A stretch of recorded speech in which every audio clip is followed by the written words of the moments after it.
commissions.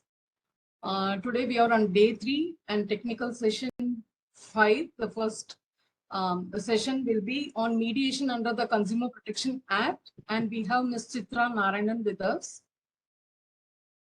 Ms. Chitra Narayanan is a lawyer, mediator, and independent arbitrator with 25 years of experience.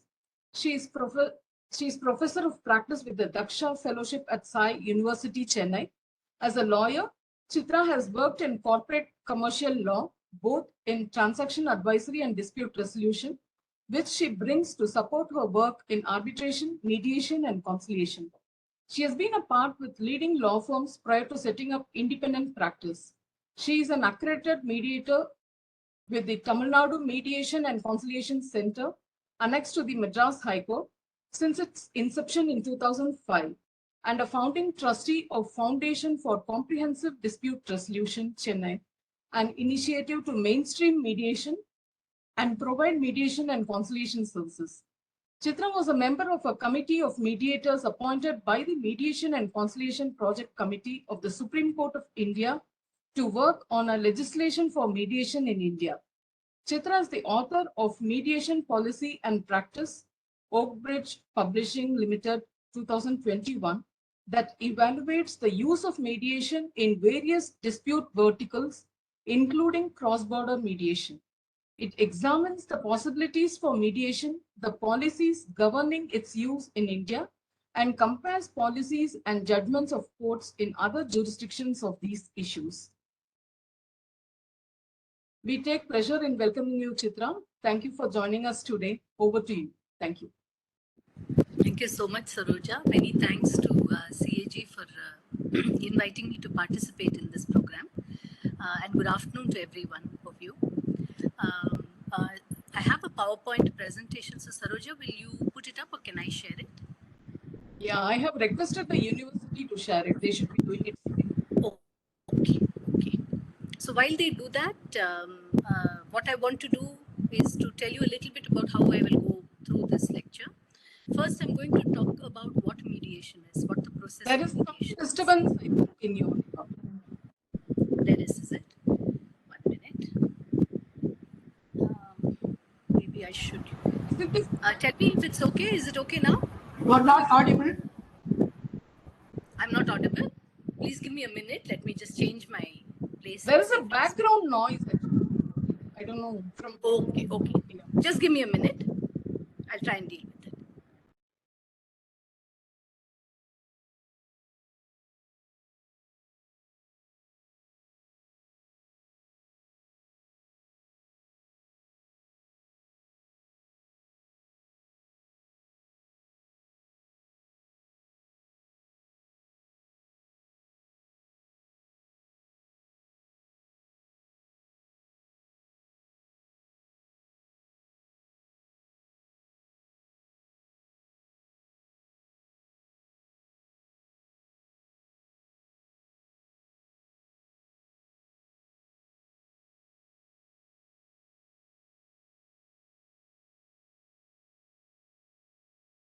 Is it better now, Saroja? Yeah, it's better. It's much better. Okay, right. Thank you. So while they're putting up the PowerPoint presentation, I wanted to talk to you about how I plan to go about today's talk. I first want to talk about what the process of mediation is, what it means when we say mediate, what is the expectation. I also want to point out that it is not the same as saying amicably resolve a dispute. Basically, not as mediation is a very structured process, and I need to take you through this process of that. After this, I will go through the Consumer Protection Act and the regulations that deal with mediation. So we have the Consumer mediation rules and the Chitra, sorry to interrupt. Sorry to interrupt, ma'am. Your voice is not audible. There seems to be some audio disturbance. Some disturbance is there. Yeah. Yes. There are a lot of disturbances. It looks like some participants are not okay. mute. We can request all the participants to go on mute. That will be helpful. Okay. Some Someone has said that it is my fan sound. I'm going to turn off my fan and come back.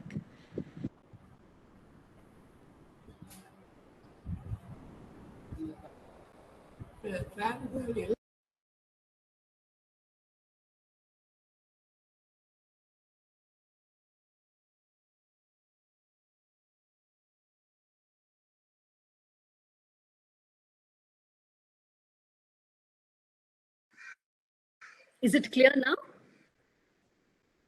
Is it better now? Yes, madam. Now is clear. Yeah, it's better now. Yes. So then it was the fan. Thank you for pointing it out.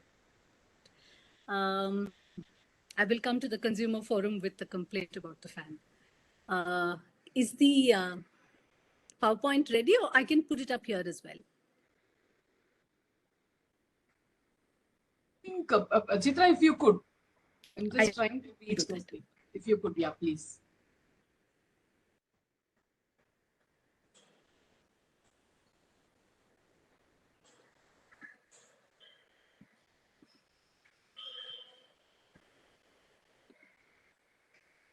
It's there. Chitra? Okay, The that's presentation has fine. been, yeah. Yeah, okay. Okay. Now, I want to start with asking all of you a question. Can you move to the second, please?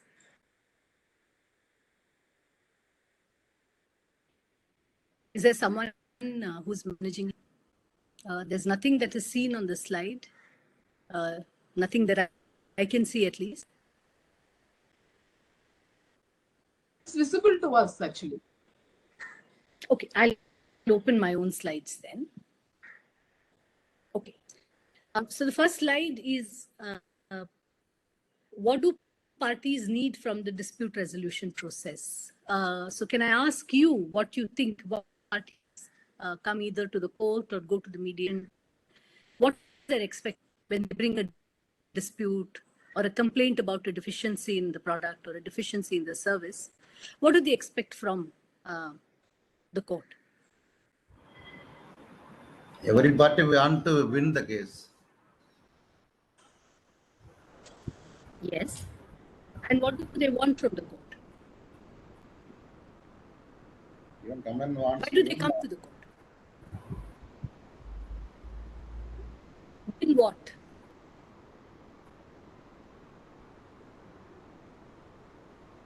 You can go to the next slide, Sneha. Are you having connectivity Can you issues? hear us, ma'am?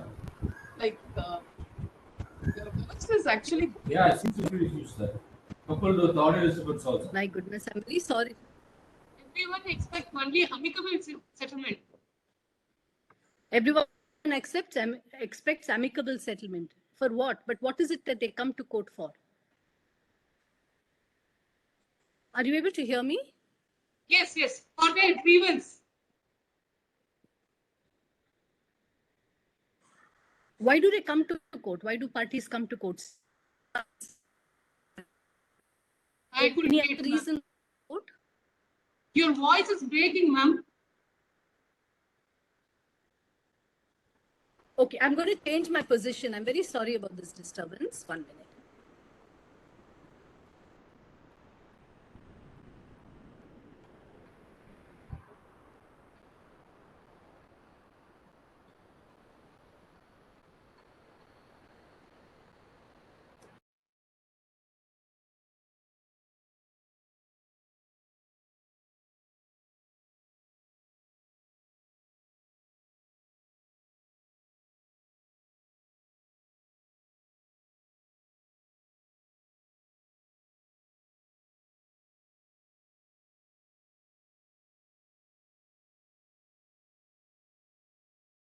Is this better? Yeah, actually, yes. Yes, ma'am. Huh? Okay, thank Yes, you. And yes. okay. Okay, I'm sorry about the disturbance. I'll go back to my question. Why do people come to court? They want to get remedy. Get remedy. What remedy do they want?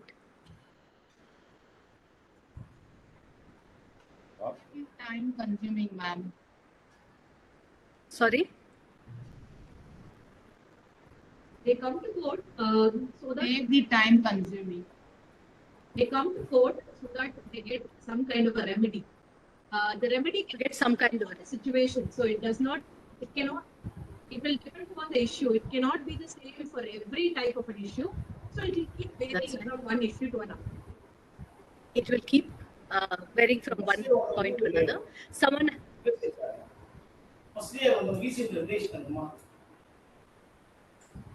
Sorry?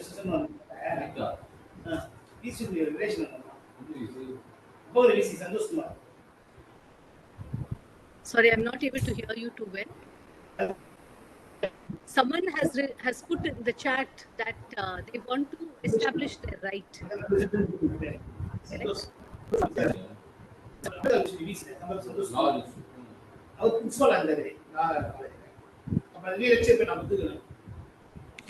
Sorry, it's not too clear. Yeah, I was wondering if they were actually some internal conversations, if they should mute their mics.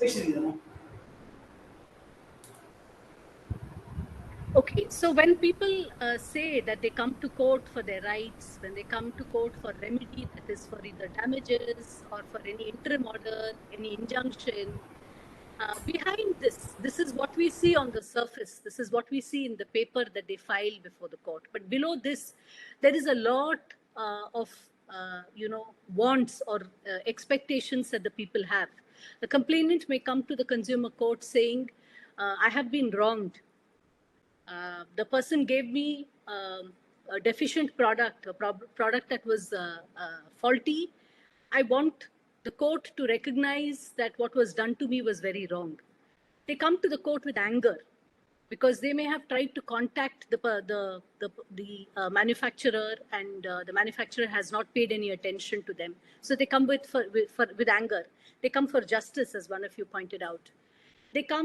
Companies come to the consumer court because they say, my reputation is affected. I have to save my reputation. So I'm coming to the court to answer this. Right? They come to the court because they want the court also to tell not only the respondent, but the world at large that what they say is correct, that their position is correct. Right? They want, like someone said, for the dispute to be decided very quickly.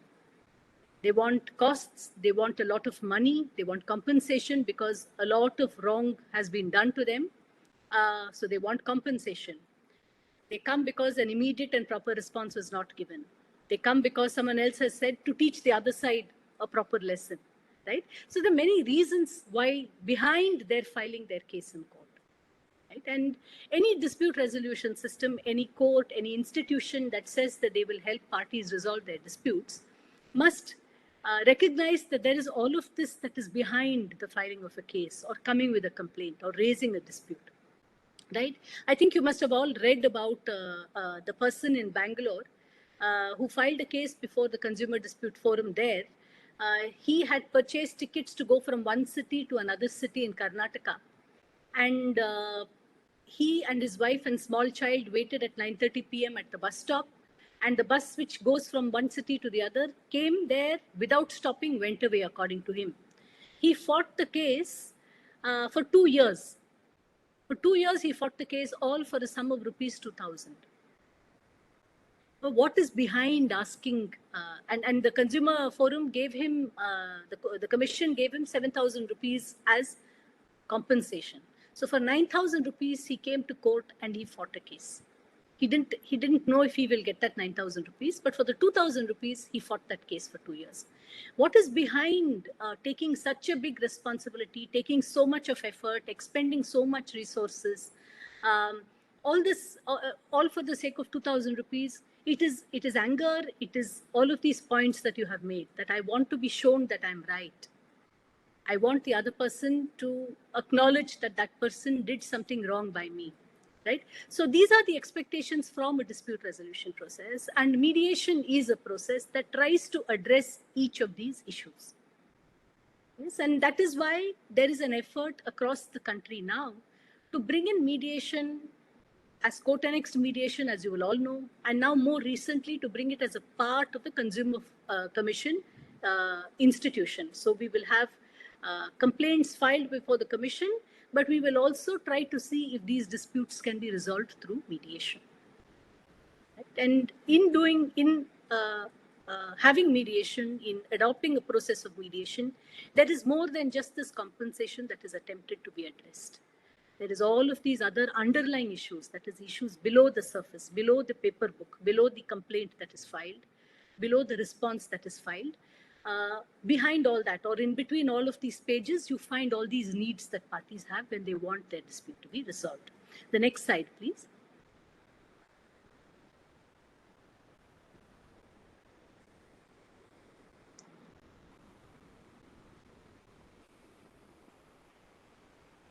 Yarini, can you move to the next slide?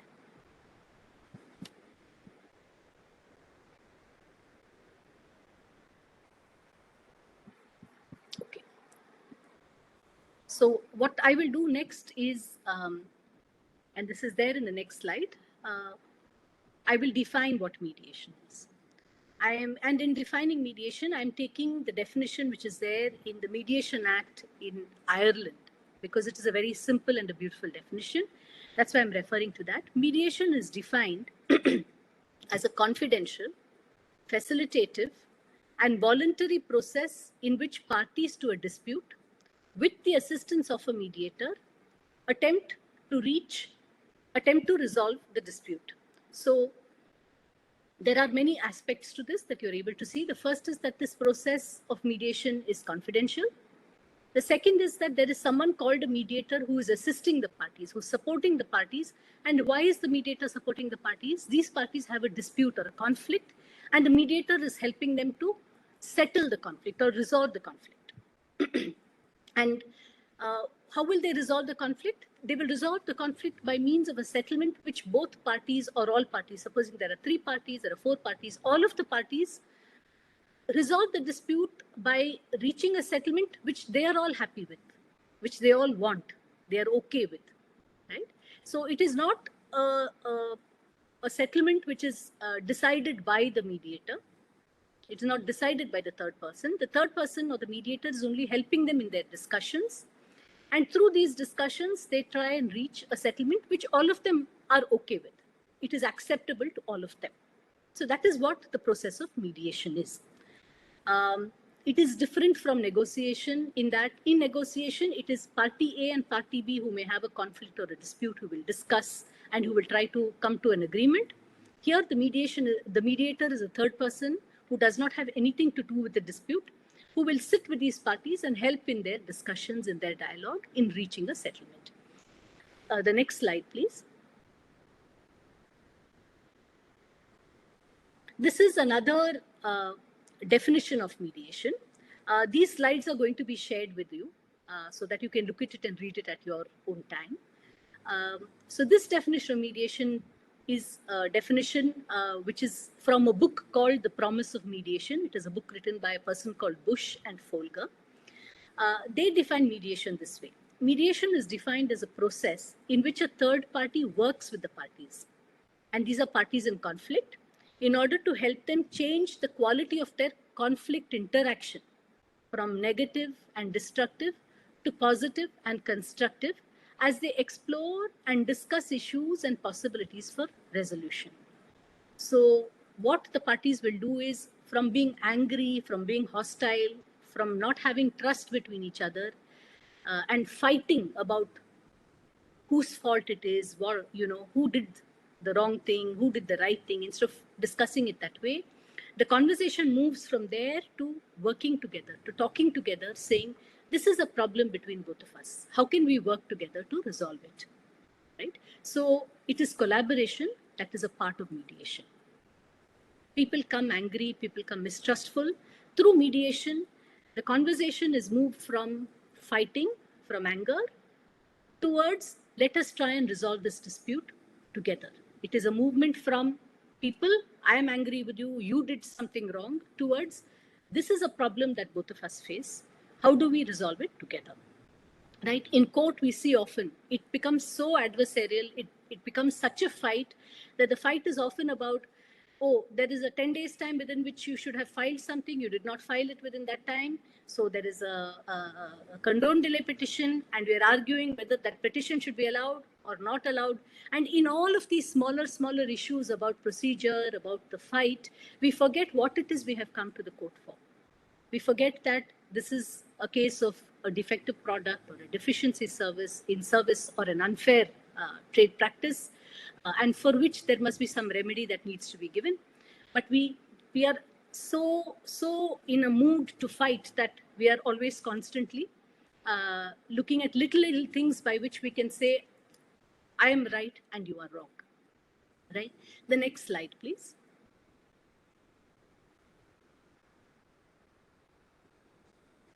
So this is another way of describing mediation. Mediation has all of these smaller parts, that there are parties, there are persons who have a conflict or a dispute, and they are trying to reach a settlement of that dispute. And they have these discussions which are confidential, that is, which remains in that room. It is confidential to the mediator and the parties. Mediation is a voluntary process. People cannot be forced to have a discussion for obvious reasons, because if you force someone to have a conversation, then they will not really try and settle. They don't want to even talk to the other person. So it has to be voluntary.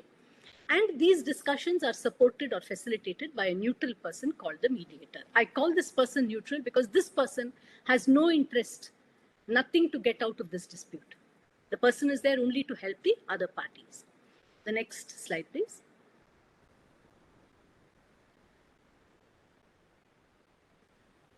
Yalnik, thank you. So the process of mediation, I've described what mediation is. Now I'm going to talk to you about what the process of mediation is. And I want to point out that this is a very structured process. There is a step-by-step way in which the mediation is conducted. And let's discuss what this is. So first, what the mediator does is the mediator convenes a meeting.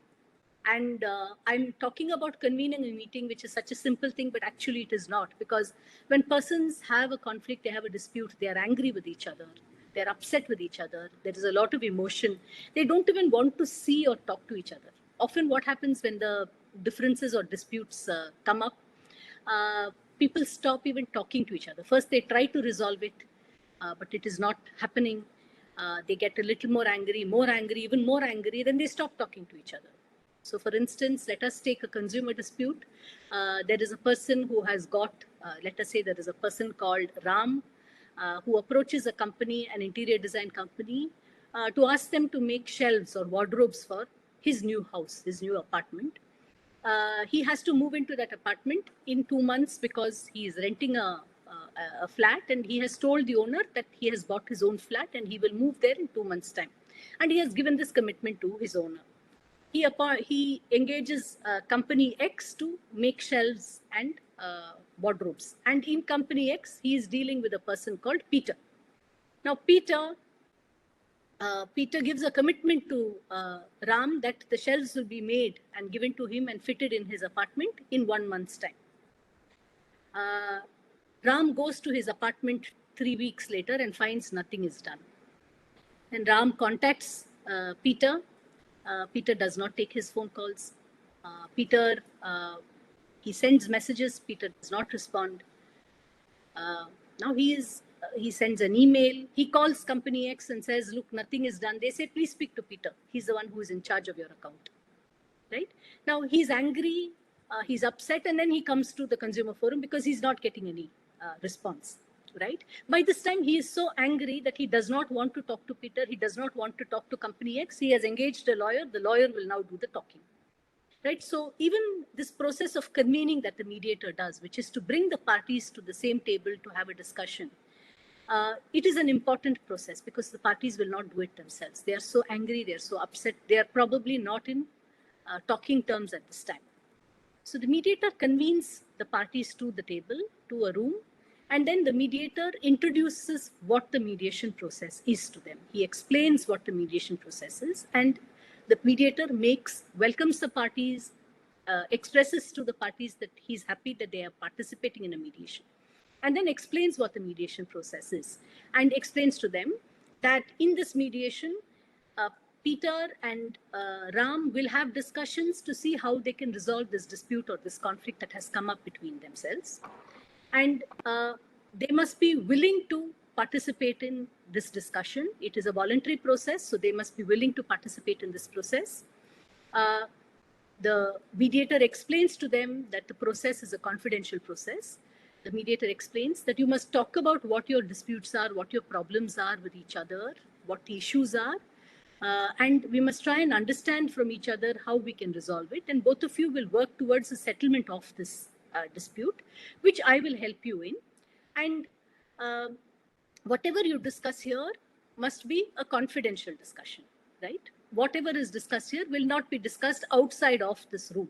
So please talk openly, please talk frankly, please try and see what ideas you have about how this can be resolved without any fear that what is being discussed in this room will go outside, right? So the mediator explains to them that it is a confidential discussion, and the mediator says we will sit together and discuss, and we will listen to each other and see if we can understand each other's perspective of what went wrong and to try and work together to resolve the dispute. So this is the mediator's introduction of the mediation process to the parties.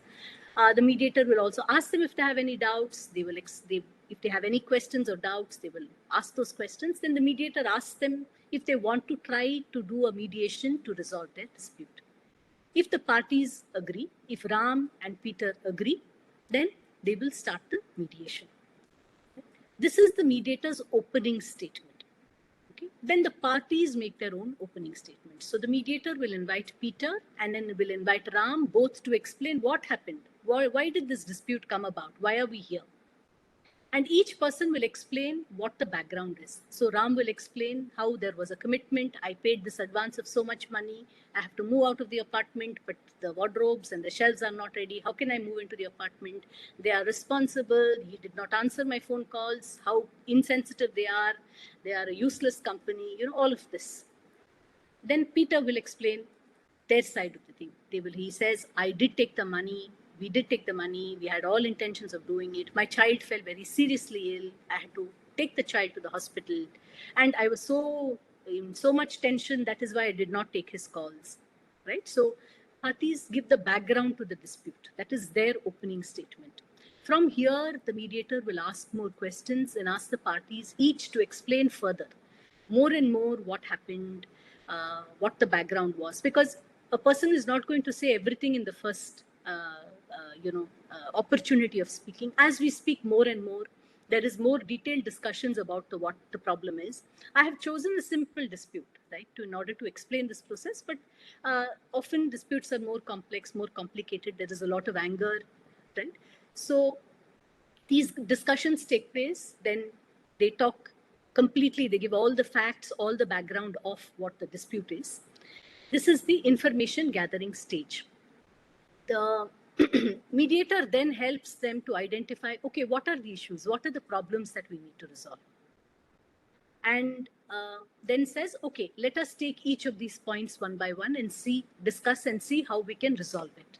At each point, the mediator repeats and tells the parties that, look, it is your responsibility to resolve this dispute. And you have to see how you can resolve this dispute, right? So the mediator encourages the parties through asking questions, through talking with them, to give suggestions or options on how they think the dispute can be resolved. What is your expectation in resolving this dispute or resolving this issue? Can you please tell us what it is? So each person will say, this is what I want, this is what I expect. So it could be that the work in the flat should be done in 2 days' time or in a week's time. I want compensation of so much. And then Peter will give the company X's response to how they think it can be resolved. They will say, we will do it in 3 weeks' time. I will engage more people so that, what takes normally 10 days will get done in 5 days' time. Okay, so these are the options that the parties work out or make suggestions on. So these are proposals or options for settlement that the parties will exchange with each other, right?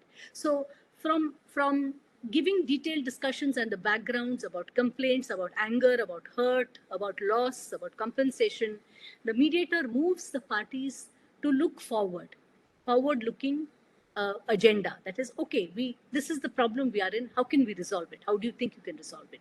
So it goes towards a forward-looking agenda. And Rather than saying you did this, you did not do this, it says, okay, here is the problem, right? Which is that this work needs to get completed and the flat handed over to Ram for him to occupy it with his family, right? So the parties start discussing this. They discuss proposals, they discuss options. Ram will say, I want everything done in 2 days' time. Peter will say, that is simply not possible. I will take 2 weeks to finish it. Then they talk about what time will be appropriate. Ram will say, can you not put more people to do it, right? So again, I'm saying this is a very, very simple example I'm taking, right? But you can, the same process is applied for as complex a dispute as is possible, right? So they will look at working towards understanding each other's proposals, shortlisting proposals, and then coming to a proposal that both of them are happy with. So they narrow down the options and they come to a stage where, okay, they both agree that the work will be done in 7 days' time. Peter agrees that he will appoint more people. Peter says, look, the entire process of making shells will take a certain amount of time, but here is what I will do. I will get shells from another company and I will fit it. They will be of the same quality, right? So these are options. They narrow it down and they come to an agreement, and this is the settlement agreement. Then an agreement is drawn up. They will write out an agreement where this will note down what each person will do for the settlement. Peter will make a commitment that he will give it in 5 days' time. Ram will say, I had paid 50% of the advance. I will give you another 30% as payment for the shells today itself, right? So these are terms that they will draw up and an agreement is drawn up. This is the mediated settlement agreement at the end of this process, right? And with the drawing up of the mediated settlement agreement and the signatures by both parties to the dispute, the mediation comes to an end. These are situations when there is a settlement where the parties are able to arrive at a settlement, but there are times when the parties are not able to arrive at a settlement. Then either party, anyone, either Peter or Ram can say, look, we are not able to arrive at a settlement. This is taking a lot of time. Let us close or terminate the mediation. So if any one person says, any one party says, I want to terminate the mediation will get terminated by the mediator. The mediator can also make an assessment and say, it doesn't look like the parties are able to settle, so I will terminate the mediation. I will put a mediation to an end. If you look at our consumer protection regulations, they give a maximum time of 3 months for the mediation to be completed. So if the 3 months are over, then the mediation process is terminated because the law does not give more time than 3 months for settlement in a mediation, right? So this is the termination of the mediation. Now I've put in some in the slide. You see one bullet point which says, no, the same slide. Sorry. There is a bullet point which says dealing with impasse. An impasse is a situation where both parties have said what they have said. They have said what they expect to get out of the mediation. They are not able to agree. There is a big difference between what one party wants and what the other party wants. And there is a stalemate.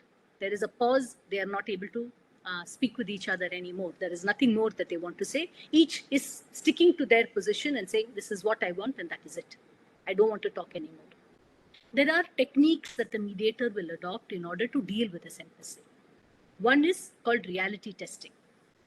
What the mediator will do is to sit with the parties separately and say, look, you say you want this, but look at what has happened. Do you think if you go to court, you will get this relief? Please evaluate what your case is, evaluate what has happened, evaluate what you have done, evaluate what the other person has done. Do you think you will get this relief if you go to court? This will help the parties then think, am I asking for too much? Am I asking for something that is unreasonable? Right? That is one way of dealing with an impasse. The second is called BATNA. BATNA in its full form means the best alternative to a negotiated agreement. The mediator will help the party to discuss that, look, if you don't settle here, which is a negotiated agreement, what is the best thing that you can get? So the party may say, if I don't settle here, I have asked in the consumer court, I have asked for 1 crore compensation. I will get that 1 crore compensation. Okay, maybe I won't get 1 crore compensation. I will get 75 lakhs compensation, right? Okay, that is the best case for you. The other concept that the mediator will discuss is WATNA, W-A-T-N-A, which is the worst alternative to a negotiated settlement. So mediator will also ask the question, supposing you don't settle here, what are your options? So the party will say, yes, I'll go to the consumer court. It will take 1 year for a decision to happen. I have to pay so much fees to the lawyer.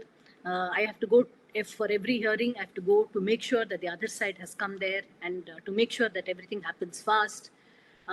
Maybe it will be dismissed because, I have filed this case. I'm not sure whether I have filed this case in time, right? So if you don't settle here, what is likely to happen is something that the mediator will discuss with the party. And this will help the parties to assess, should I settle here? How good is it if I settle here? How bad is it for me if I don't settle here? Or how much better is it for me if I don't settle here? Because a settlement cannot be something that you just take arbitrarily. A settlement must be on the basis of what your rights are, on the basis of how much time a court proceeding is likely to take, what are the costs of a court proceeding, how good, how secure are your rights, how strong is your case, right? So whether you settle or not depends on all these factors, and these are factors that the mediator will discuss separately with each of the parties, right? For them to evaluate whether they should settle and what is a good settlement in the mediation, right? Another is brainstorming that the mediator does. Brainstorming is, okay, will this work for you? Will this option work for you?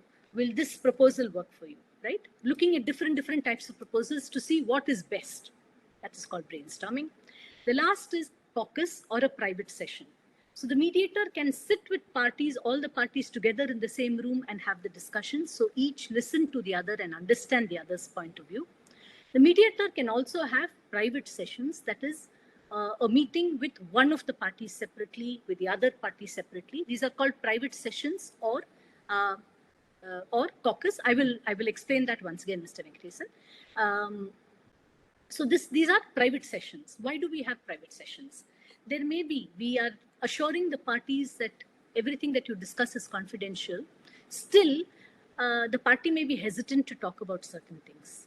So then the parties will say, can I talk to you separately, please? Can I talk to you privately, please? And the mediator will then have a private meeting with them where, without any fear that the other side is listening to this or will make something out of this, the party can speak very freely and openly. The mediator can also ask for a private session or a caucus. The mediator may think that if the mediator has a very frank and open discussion with one party or the other party, maybe that party will open up more, will be willing to consider more options. And so the mediator may also request a private session and have a private session with the party. So having a meeting with all the parties together is called a joint session. Having a meeting with one or some of the parties is called a private session or a caucus. So these are techniques that the mediator uses in order to deal with an impasse or a stalemate between the parties in the dispute. Someone asked me to go through BATNA and WATNA once again. I will do that. BATNA is BATNA. It is a best alternative to a negotiated agreement. So what is discussed in a BATNA is, look, if you don't settle here, because maybe the counterparty is asking for something less than what you had asked for in court or something less than what you expect, right? Supposing Ram, in our same example, had to pay rent for an additional month because the work in his flat was not done. Ram says, I want 2 months rent because that is the compensation I want, because I had mental agony, I had pain. Now, that other party or Peter is saying, I can't give you any money. I'm already in a lot of difficulty. I had a lot of expense because my son fell ill. So I will finish your work and I will give it to you, but I cannot pay you any compensation, right? Then in BATNA, what the mediator will separately discuss with Ram is, Ram, if you go to court, what is it you will get? Ram says, if I go to court, I will get 1 month's rent plus compensation of so much rupees because I went through a lot of suffering, a lot of tension, a lot of hardship. They didn't answer my phone call, etc. So this is the best alternative that Ram thinks Ram will get. If Ram does not settle here, Ram will get 1 month's rent plus the compensation that Ram is asking for. right? This is the best alternative to settling in the mediation. The worst alternative to a negotiated agreement is WATNA, W-A-T-N-A, a worst alternative to a negotiated agreement. The question asked in a WATNA is, if you don't settle here, what is the worst that will happen? So Ram will then think and then say, I think that if I don't settle here and I go to court, this will take many months. If I file a case in the consumer court, Peter will stop doing my work, saying, oh, you filed a case, why should I do anything? So then I will have to give this work to someone else, pay their money. And when will the decree come? All these are things that I don't know, that worry me, right? So this is the worst alternative. That is a WATNA. Is it clear?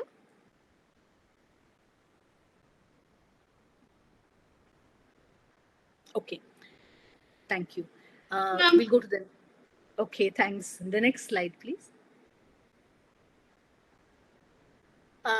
So we call someone a mediator, but what the mediator does is a lot of valuable work. And I have borrowed from a book called The Mediation Process, Practical Strategies for Resolving Conflict. This is a book written by someone called Christopher Moore. And Christopher Moore talks about the roles played by the mediator. What all does the mediator do in a mediation? Right? The mediator opens communication channels. The parties are not willing to talk to each other. They're so angry with each other. They're so upset with each other. They don't want to talk, but the mediator gets them to start talking. So the mediator is the opener of communication channels. The mediator acts as a legitimizer. I am so angry that something wrong has been done to me that I'm not willing to listen to what the other person says. I think what the other person says are just excuses, lies, and I don't want to listen. But the mediator, in enabling this conversation, in talking to this person, will say, look, Peter is saying that his child was unwell. He was in and out of hospitals. That is why he could not take your phone calls. He could not answer you. He did not call you to explain why there was delay. Right? So the mediator helps each party to understand or to at least appreciate what the other person's point of view is. Right? The mediator expands resources. So that is the legitimizing role that the mediator does. Because if Peter's telling me things, I'm so angry with Peter, I will not listen. But with the mediator's voice, with the mediator's intervention, I will start listening. Right? And I will try to understand. The mediator is a resource expander. Now, the one way of resolving this dispute is to say, okay, you pay me 2 months rent, you pay me, I think if I get another party to do my shelves, this is what it will cost. You give me that money plus interest at 18%, that's it. But in the mediation, with very frank and open discussions, it is possible to not only look at compensation and this, but to look at other ways in which the dispute can be resolved. What is it that Ram needs? Ram needs these shelves to be put up, and it has to be done at a time that is as fast as possible. What does Peter need? Peter is not in a position to pay compensation of so many lakhs for mental suffering. Peter wants to finish the job here that he has taken. He has a reputation. He wants to save his reputation. He doesn't want a court case. So Peter is willing to put in some more resources, more persons to finish this job as soon as possible and to give the best quality job he's able to give. Right? So these are needs that parties, and these are expectations that parties have. So these are called interests. Right? So with exploring these interests in an open and frank manner, the mediator opens different ways of resolving this dispute, not just payment of compensation, not just saying, no, I'm not going to pay anything. Do what you want, go to court. We'll see. How long will it take? We'll see. Right? So instead of taking that kind of hard attitudes and hard positions, the mediator opens up through conversation the different ways in which the dispute can be resolved. The mediator is an agent of reality.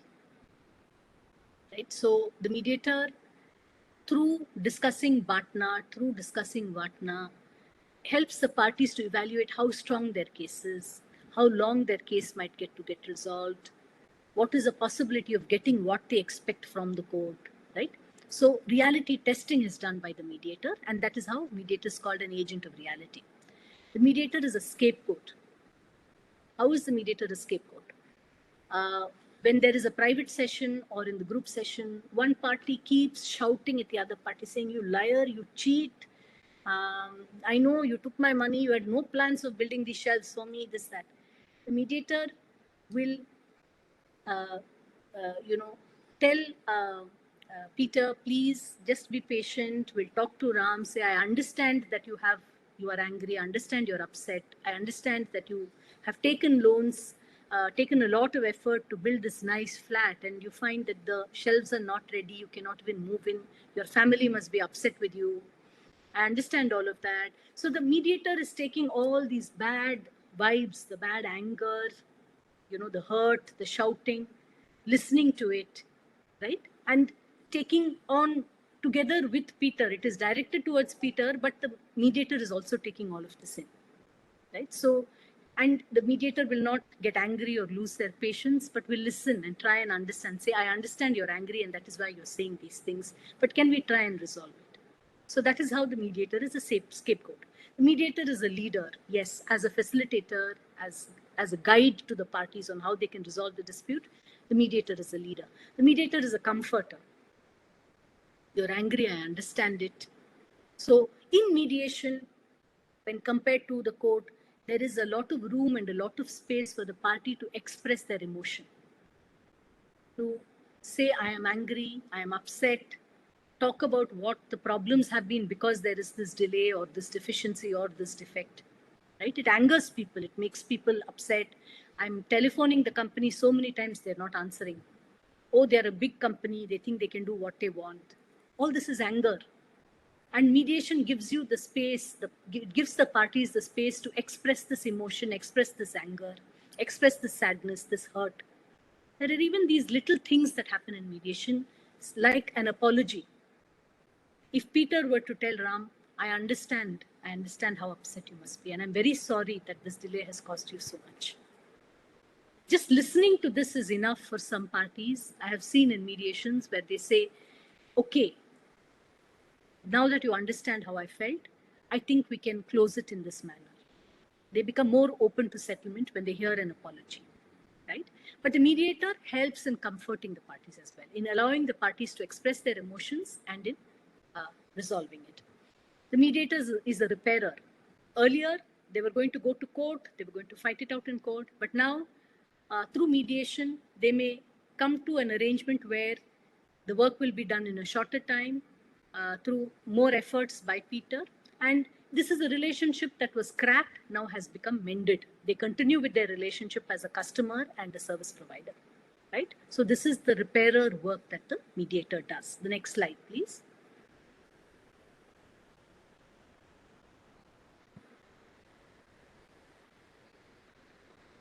The next slide has some concepts. And some of the concepts that the slide has are, one is Bhatna and Bhatna, which we saw already. The other, okay, thank you. The other slide is Malatna. Malatna is the most likely alternative to a negotiated agreement. What is most likely to happen? Will you get the 2 crores that you have asked for as compensation? What are you likely to get, right? So reality testing and coming to what is the most likely alternative. This is done with each party. It will be done with party A, it will be done with party B as well, right? And that is Malatna. ZOPA is zone of possible agreement. So as the mediator is talking to these parties, the mediator is also assessing in the mediator's mind, look, there is some commonality in what they want. And this is called the zone of possible agreement. So as they keep talking, as they go through reality testing, as they go through Bhatna, Vatna, Malatna, they say, okay, I think this is likely, what I can expect as a settlement.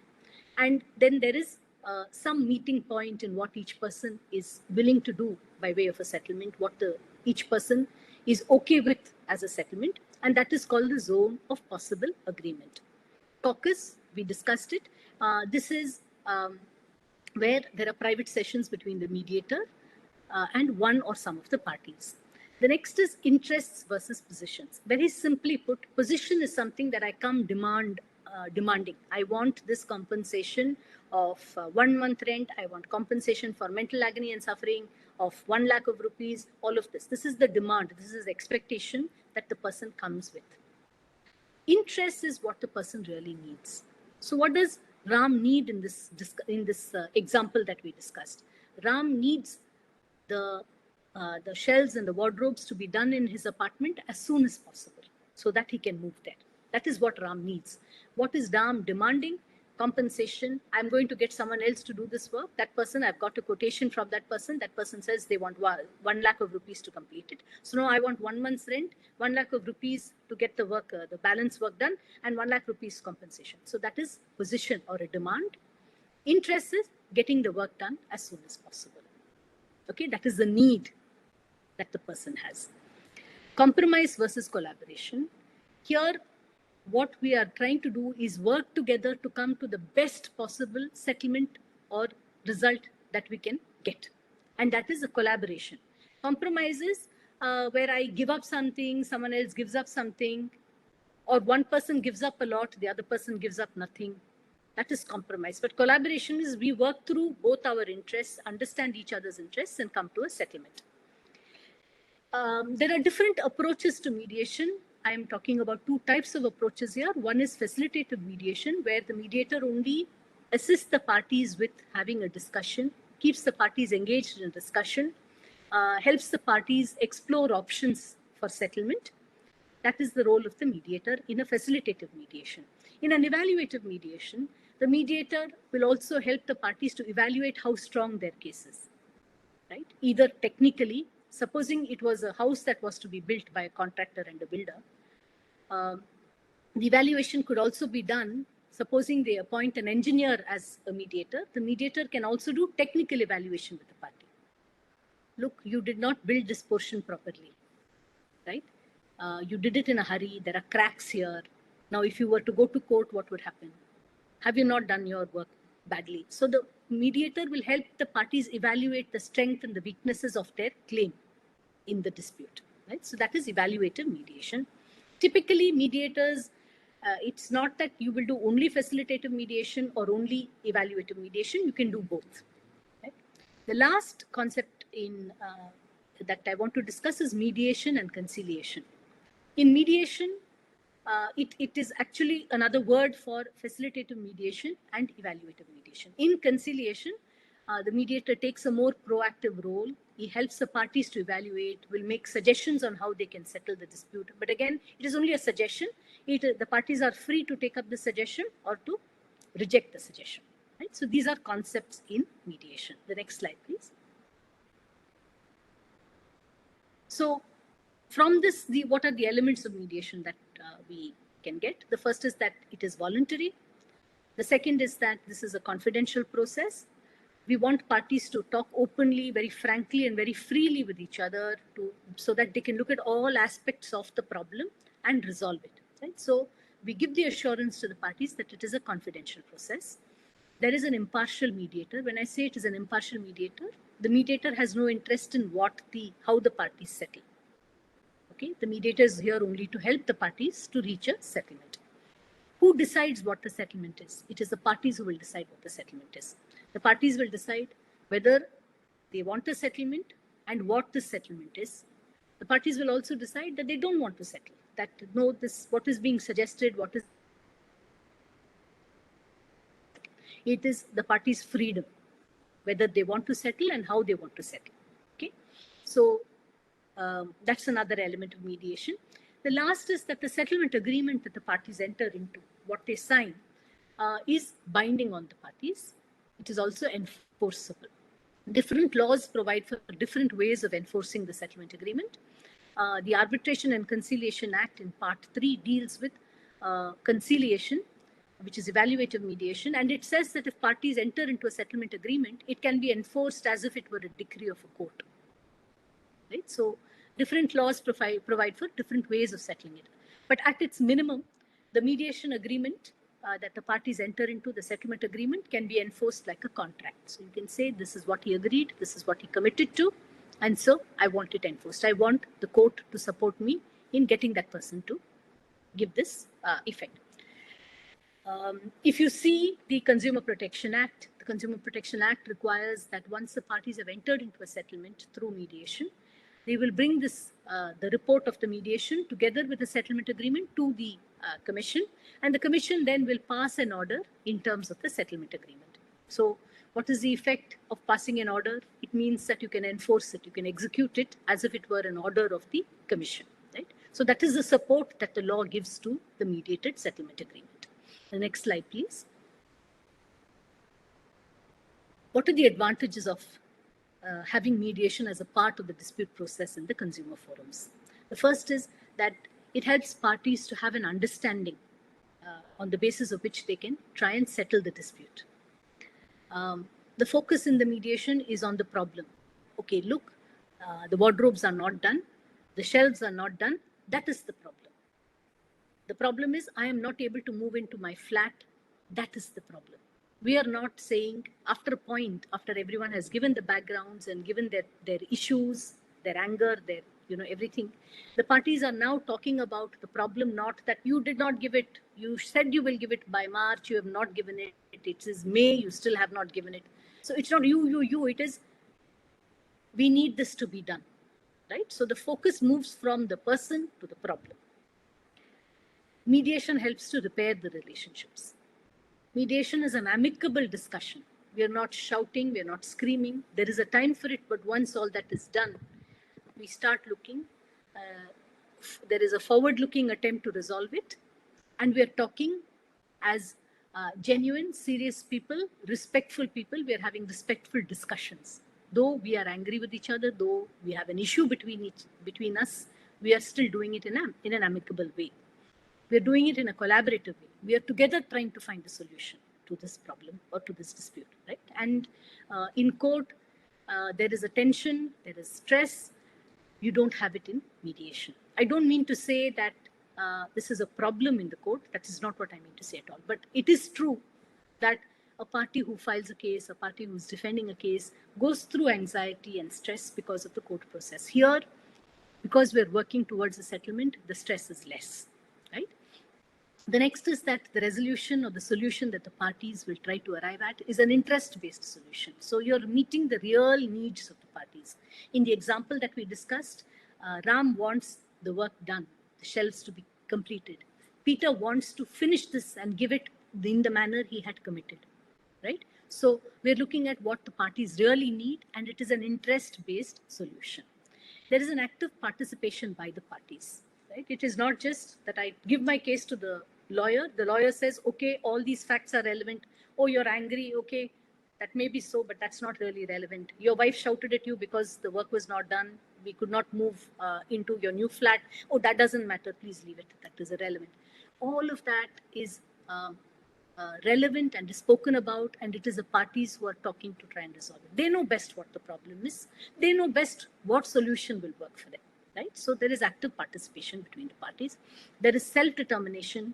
There is control by the parties on the outcome. So it is the parties who decide what the settlement or the solution will be. There is an element of fairness because the parties say they are talking about needs, not only rights under law. They're talking about needs, and so there is a more equitable or a fair way of trying to resolve the dispute. Peter has delayed in giving the shelves and the wardrobe, but Peter has had some difficulty, which is why he has not done it.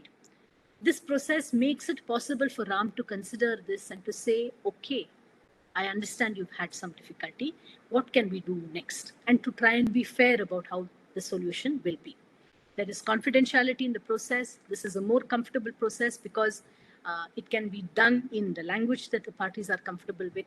It is done in a place where they are sitting together, they are expressing themselves in a manner that they think is important. It is not the lawyer or the court saying, this is relevant, please don't go into all of this, right? We are respecting what the party wants to say. Even if there is no settlement, parties would have identified some areas of settlement. Sometimes the time is not ripe for settlement, but because they've discussed so much, they understand what is important, what is not important. They have evaluated what is likely to happen in the court, right? So there is still value in this discussion, right? The costs are also less proportionate, less than probably what it could take in court. if it is a small claim, then this is a more cost-effective way of resolving the dispute. There is also a time limit within which this needs to be done. And so it is also a quicker way of resolving the dispute. The next slide, please. There are still reasons why mediation may not be, parties may not choose to go for mediation. One of the reasons is that they may think if I mediate, if I say, okay, we will have settlement talks, the other party may think that, oh, he knows he has a weak case. That is why he wants to try and settle, right? So parties still have that feeling. Even lawyers may think that if I make the first proposal for a settlement, my client may think that I have that I believe that the client's case is weak, that I'm letting down the client, right? So, so people have some difficulty in saying, let us settle, right? The second is that the person may, on a matter of principle, want to fight the case in court. The person may, as a matter of principle, want the court to say that, yes, why you came here, the problem that brought you here, you are right that someone did something wrong to you. Right? So they may fight on a matter of principle. A person may fight because a pharmacist sold medicine that was beyond the expiry date. And the person may say, I want the court to know that this has happened, and I want the court to pass orders against this pharmacist because he had no business doing this. He could have harmed a person, he could have killed a person. So on a matter of principle, the person who files the case will say, I don't want to settle this at all. I want this principle. I want the court to recognize why we are here before the court. The breakdown in the relationship may be so bad that there is no trust. Even if we sit together, try to get the parties to talk, there is simply no trust between them. And so they cannot take this conversation beyond a point, and the mediation may fail, right? And because the parties are so angry, so upset, they may not even want to sit together and talk, right? The parties may want a precedent. So there may be a company which thinks that parties are filing frivolous cases against them before the consumer forum, and they will say, no, I don't want to settle this. I want a decision in this so that I want to discourage other people who may think that they can file these consumer complaints against me.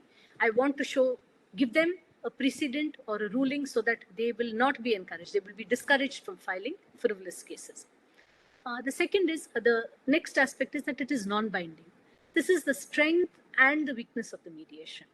Why is it a strength of the mediation? Please go with an open mind, see what you can do. If you are able to settle, settle.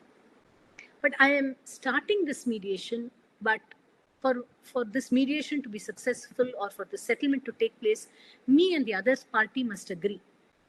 My opposite party and me, we must agree. So it is possible that there will not be an agreement, but I'm spending time, I'm spending costs, I'm spending effort, I'm spending resources.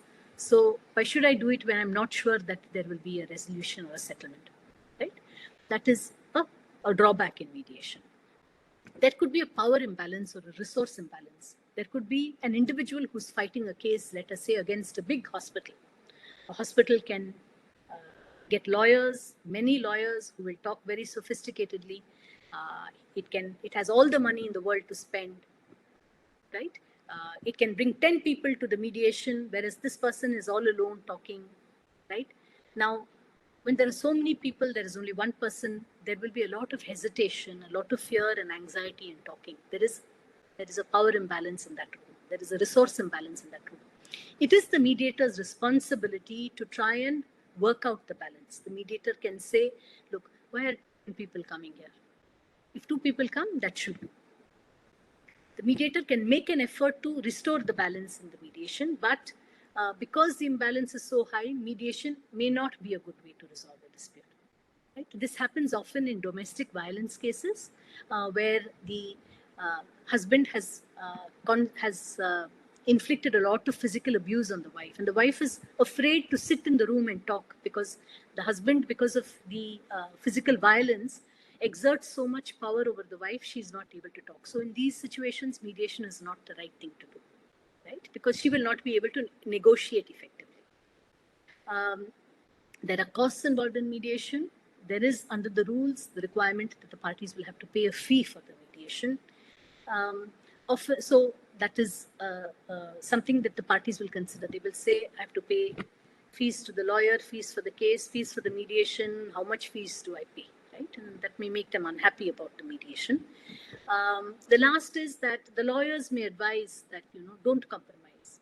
As lawyers, we want to get the best for our client.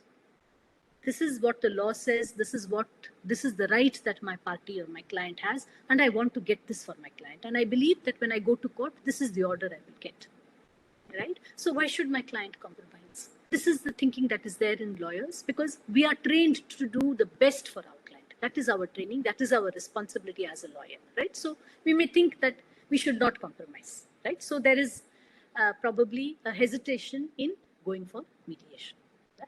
So these are situations which you will come across when you are suggesting or asking parties if they want to go for mediation. And this attempt is to make you, is to bring all this up in front, so that this is something that, you will see, you will contemplate in your responsibility as officers of the Consumer Commission. The next slide, please. We now go to the Consumer Protection Act. Yeah, there are about 20 odd minutes left. I will go through this quickly because I think you are more familiar with this than I am.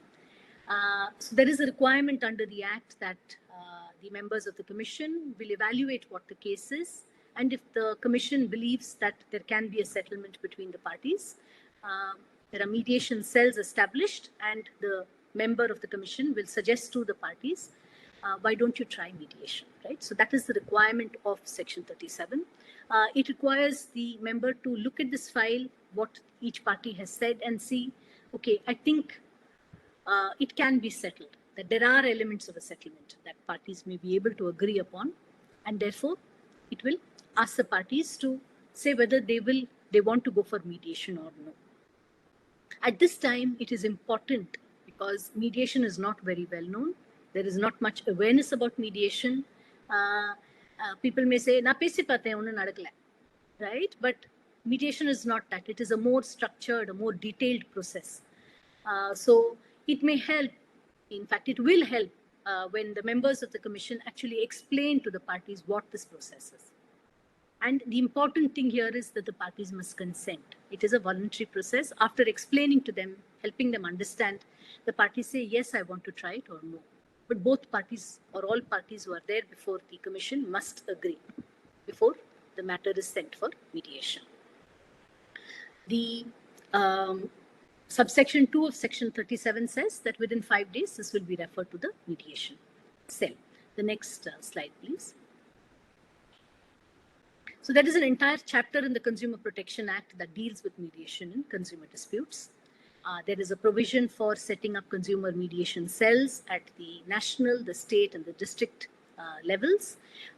And these cells will have empaneled mediators, a list of cases that the cell handles, a record of the proceeding. A record of the proceeding will be what the number of days, each date when there were meetings, who attended the meetings, right? These are details that will be kept, and any other information that may be specified by the regulations, and that is something we will come to in a minute. The next slide, please.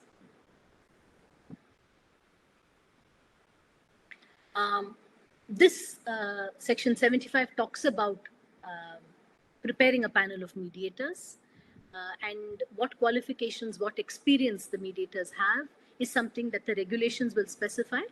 And what the regulations specify is that the person must be a retired Supreme Court judge or a High Court judge or a district judge, a person who has had experience in mediation, a person who's trained in mediation, maybe someone who is on the High Court or a district court panel of mediators, right? So these are what the regulations specify as qualifications for the mediators.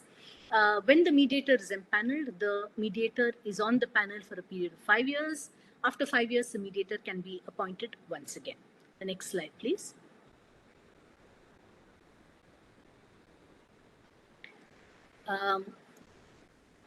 The mediation, the Section 76 requires the Commission to consider the suitability of a person for being appointed as a mediator.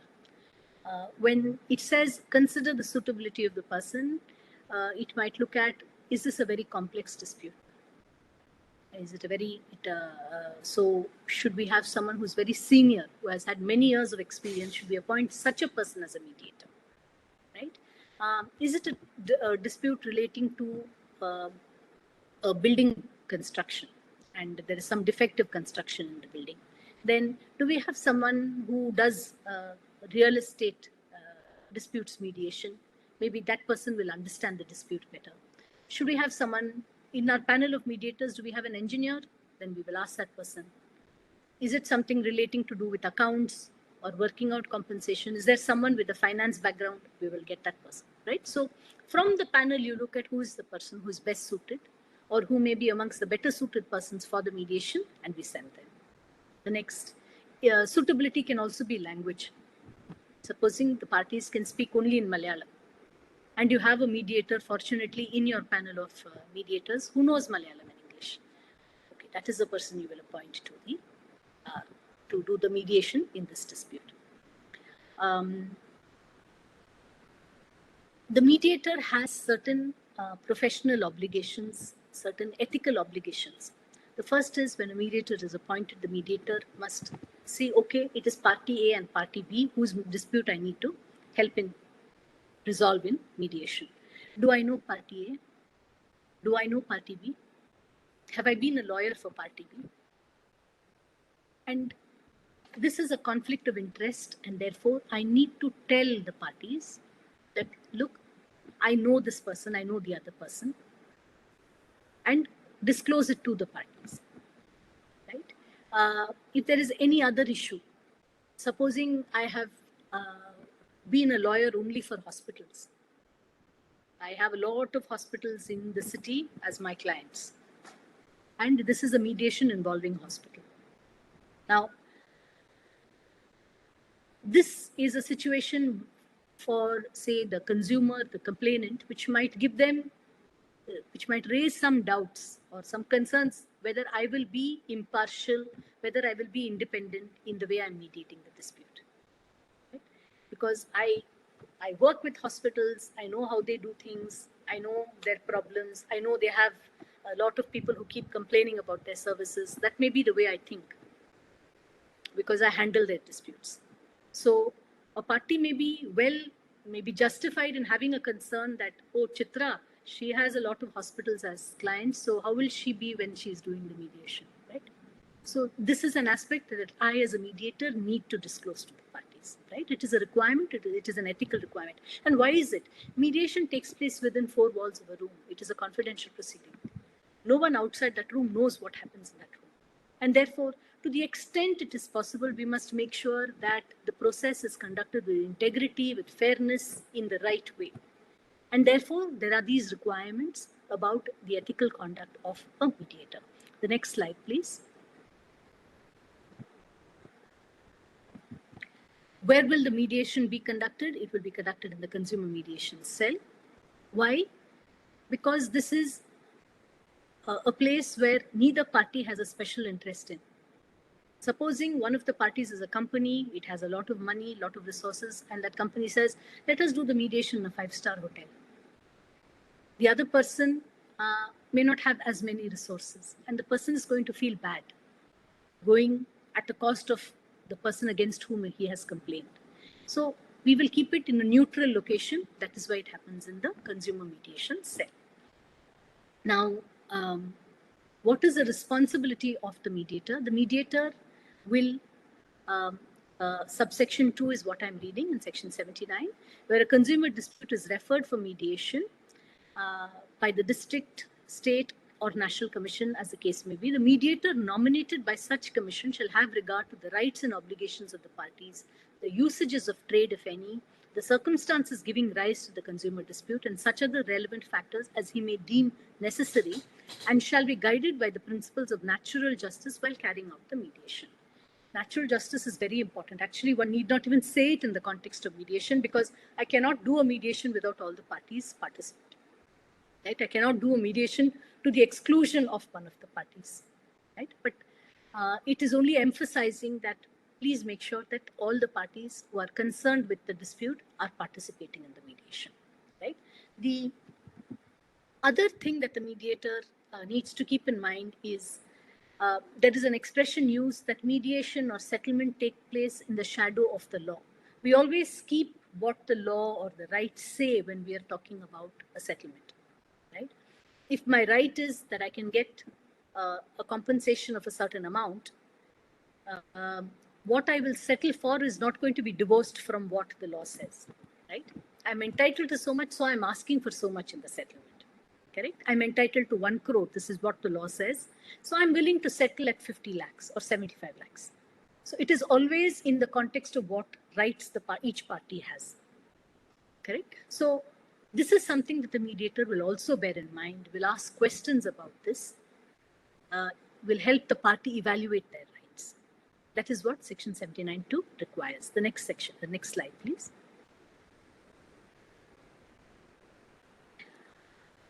If the parties enter into an agreement, this is what section 80 says. If there is an agreement with respect to all of the issues in the consumer dispute, or with respect only to some of the issues, the terms of such agreement shall be reduced to writing and signed by the parties to such dispute or their authorized representatives. So the parties can decide to resolve some of the issues or some of the problems they have and take the rest of the problems back to the consumer forum.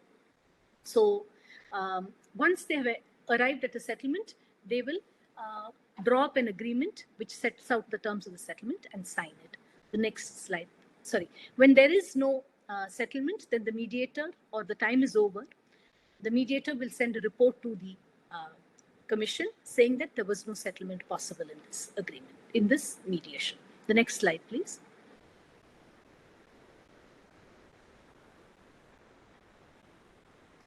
Section 81 says that the district commission, the state, and the national commission shall, within 7 days of receipt of the settlement report, pass suitable orders recording such settlement of the consumer dispute. And this is linked with section 38, which says that,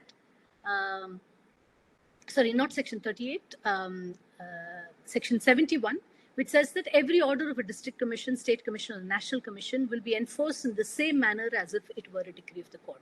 So what happens is the mediation settlement goes to the commission then will pass an order, and the parties can execute it as if it were a decree of court. The next slide, please. So these are the consumer protection mediation rules, and there are certain disputes that the rule says will not be referred to mediation. One such dispute is medical negligence. The second is if there is an offense and it is in respect of this offense that the parties are attempting to settle, which means that the offense will need to be compounded, which is has to go to a different authority. These are not disputes that we will settle. If it involves serious and specific allegations of fraud, fabrication of documents, forgery, impersonation, coercion, then this is not a right party with whom a settlement can be entered into. So it is better that these allegations are taken up and decided by the commission. Cases which involve public interest, cases relating to prosecution of criminal and non-compoundable offenses. We all know that in the case of criminal offenses or crimes, it is the need of society, the need of the state, that there is a punishment that is given to such a person, and we don't compound it. Though under the Criminal Procedure Code, there is a provision for compounding of offenses. If it relates to non-compoundable offenses or criminal offenses, because it is coming before the commission, this is not something that we will settle through mediation. Cases which involve public interest or the interest of numerous persons were not parties before the commission. Let us assume that there is a defective device that a company has put into the market, a medical device. There are a lot of people who have used this device. Not all of them have come before the commission. So it will not be right, according to the rules, that the commission allows for mediation of individual disputes which will be settled. Right? This is a larger issue, and it has to be taken as a larger issue. Provided that in any case other than those mentioned in this rule, the commission before which the case is pending may choose not to refer it to mediation if it appears to the Commission that no elements of a settlement exist which may be acceptable to the parties, or that mediation is otherwise not appropriate having regard to the circumstances of the case and the respective positions of the parties. So that discretion is always there with the members of the Commission, that even though there are disputes that don't fall within the category of A to E, they need not refer it to mediation because they think that this is not appropriate for mediation. The next slide, please.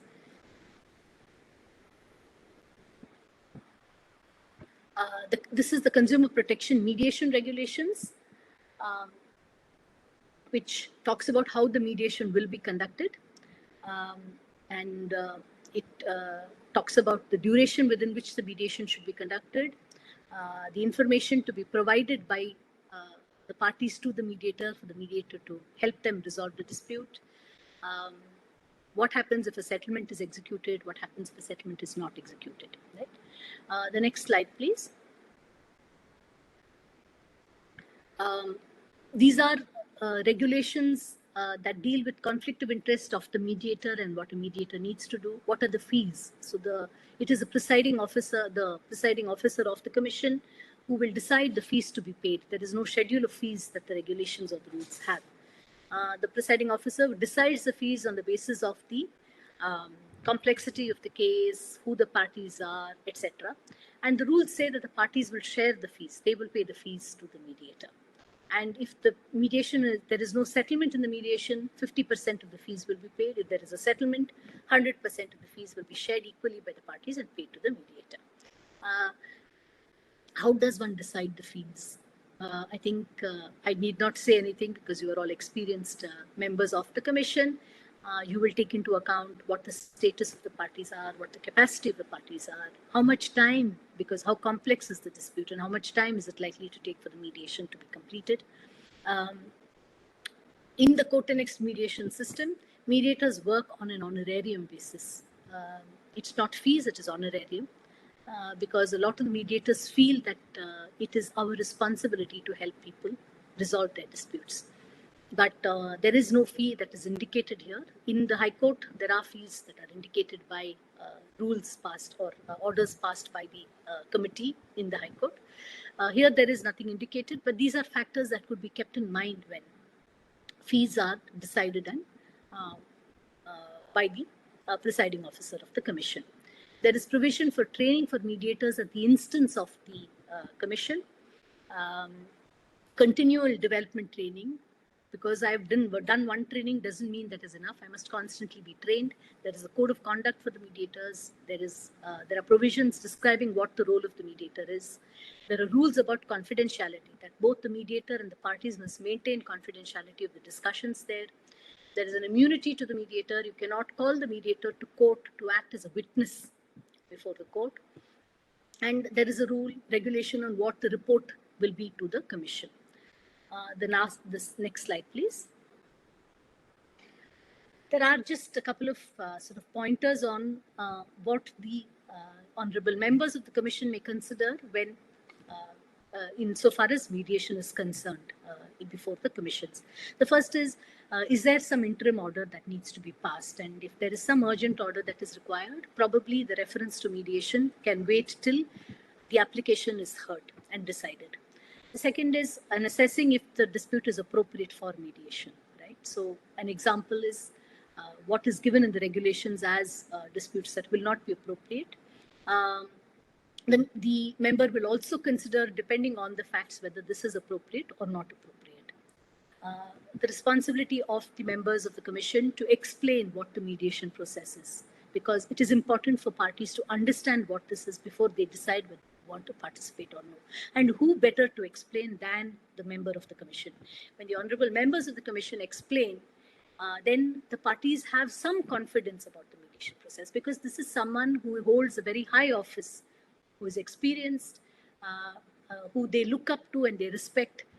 And if this person is telling them what the mediation is, then they will look at mediation a little more seriously. It is also good for the member to explain the advantages of mediation. The fact that this is a voluntary process, this is a confidential process, the parties can decide what the settlement is and whether they want to settle at all. It is also useful for the member to be mindful of the power imbalance. And if the power imbalance is so great, possibly this is not a way to resolve.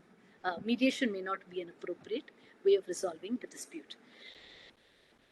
Access to mediation, there is fees to be paid for the mediation, right? There is time and costs, and this is something that the member may consider before referring the parties to mediation. In some jurisdictions, they say that it is the company, the opposite party, that will pay the cost of the mediation. That is not so in our rules, so this is something that we need to be borne in mind. There is provision for representation, that a lawyer, even a friend, can participate with the party, because the party may be nervous, may be unsure, may be anxious. So if you have a friend or a relative sitting with the party will feel a little more confident about discussing. When there is a company which is a party to the dispute, it is important to ensure that the person who is coming to the mediation has the authority to settle. Typically, companies send just anyone. That person will talk and then say, actually, I don't know. I have to go back. I have to find out. Then come back and say, no, I cannot agree. Then again, discussions take place. They have to find out, go back, come back. No, actually, this is not acceptable. So it is important that whoever represents a company or a firm is a person who has the authority from the company or the firm to settle the dispute. There is no provision in the Act or the regulations telling the members of the Commission, please look at the agreement and see if this is a fair settlement. There is no such requirement, unfortunately. All it says is that if there is an agreement, you must pass an order in terms of the agreement. Bringing parties to mediation is an ongoing effort, and it requires stakeholder engagement with lawyers, with consumer organizations, with parties, to build awareness, build confidence in the process of mediation. So parties are able to utilize mediation effectively. They don't have any sort of mental handicap or mental block about the mediation process.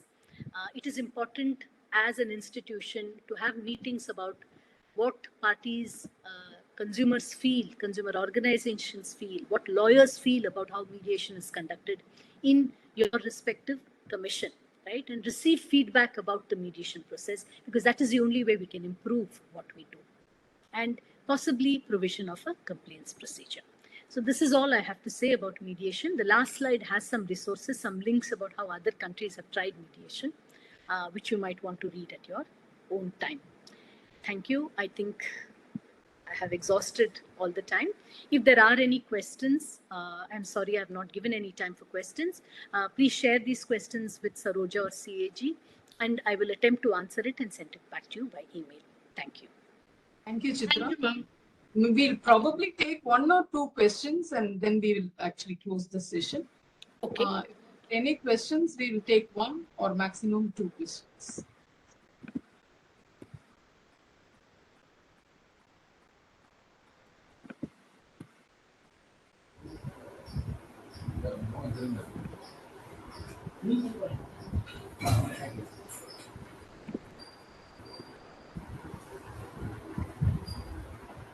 Any questions, sir? But I have a doubt, madam.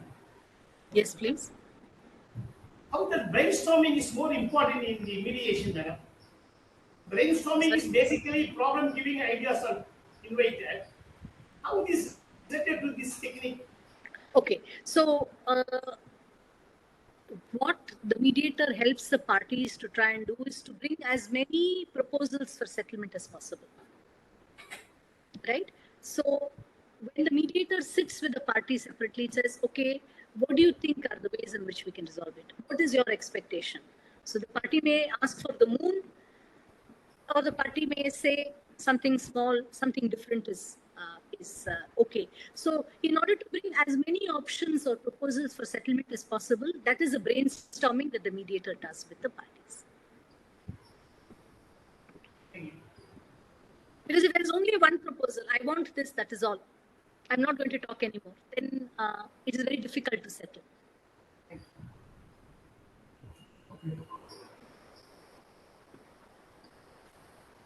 Yeah, Nagarkoil. Sir, you're muted. We are not able to hear you, sir. Mic is open only. Can you hear me, please? Yes. The fees can be fixed by the president as per the act. What I will suggest, maybe the SCDRC can fix the fees according to the claim amount, so that the commonality will be adopted in all commissions, because that may be vary between all commissions, the fees. So this may be considered. This is my suggestion. Thank you. It's a very valuable suggestion, that some norms can be decided amongst all commissions, so there is no disparity. Thank you so much. Absolutely right. Thank you. Thank you everyone for your patience despite my disturbance with the connectivity. Thank you very much. Thank you, Chitra. It was nice of you to join us today. Thank you very much. Thank you. Goodbye, everyone. So now we move on to our next session on Insurance and Consumer Protection Act. And we have Mr. Vijay Raghavan with us. N. Vijay Raghavan is a practicing advocate, Madras High Court, with over 3 decades of experience. He enrolled in 1983 and he has been writing books since 1989. Books on motor and marine, such as Motor Vehicle Laws 2019, edition M.N. Srinivasan's Principles of Insurance Law 2021, Ratan Lal's Dheeraj Lal's Evidence Law 2021 by Butterworth's LexisNexis, Sam Manekshaw's Beloved Armed Forces 2021, Kalaimangal Publications, Constitution and its Making, Constitution and its Working, Courtroom Drama, Wit and Wisdom from Oakbridge 2019-2021, and Courtroom Humor 2022, Sitaram and Co. He has been a resource person with Tamil Nadu Judicial Academy run by the Madras High Court and National Judicial Academy Bhopal run by the Supreme Court. He is also a journalist by training and is a frequent contributor to law journals, websites, and newspapers on varied subjects with a legal tweak. He is a fully rounded personality in the Frankfurter mold to be a good lawyer, read anything other than law with interest and passion, and write too with style and substance. We are happy to have you today, and over to you, sir. Yeah, can you hear me? Am I audible? Yes, sir. Thank you. Thank you. Good afternoon. I'll make it a mix of both English and Tamil. I suppose that's fine. Yes, sir. Absolutely. Thank you very much. Okay. Okay. After having heard Madam say all this, you must be wondering where this fellow has time to go and practice in courts. I do have some time. I do make up some time to go and practice. That's what gives me confidence to talk. And let me get into insurance. You see, I very much remember 1986 was the first act. 2019, maybe now only from 22/7/2020. It's prospective in application and all that. Till now, only 1986 Act is applicable, and all pending cases also that will continue to apply. So I will base my talk on that basis, because I will go more anecdotal. I am not a theoretical person. I am not a trained speaker or a teacher or a professor, and therefore I don't have a syllabus or a chapter and talk about in a structured way. I'll go basically anecdotal with case law to support my submissions. Case law in the sense I won't be giving citations and boring you. I'll only give the name of the cause title if I remember. Otherwise, I'll give you the facts of the case and the decision of that. Okay, I'll begin at the very beginning.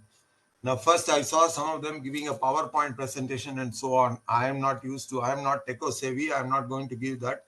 Barack Obama, when he was asked about this, he said, either I give a powerfully pointed presentation or a pointedly powerful presentation. So I'll try to do that here, not a PowerPoint presentation. Okay.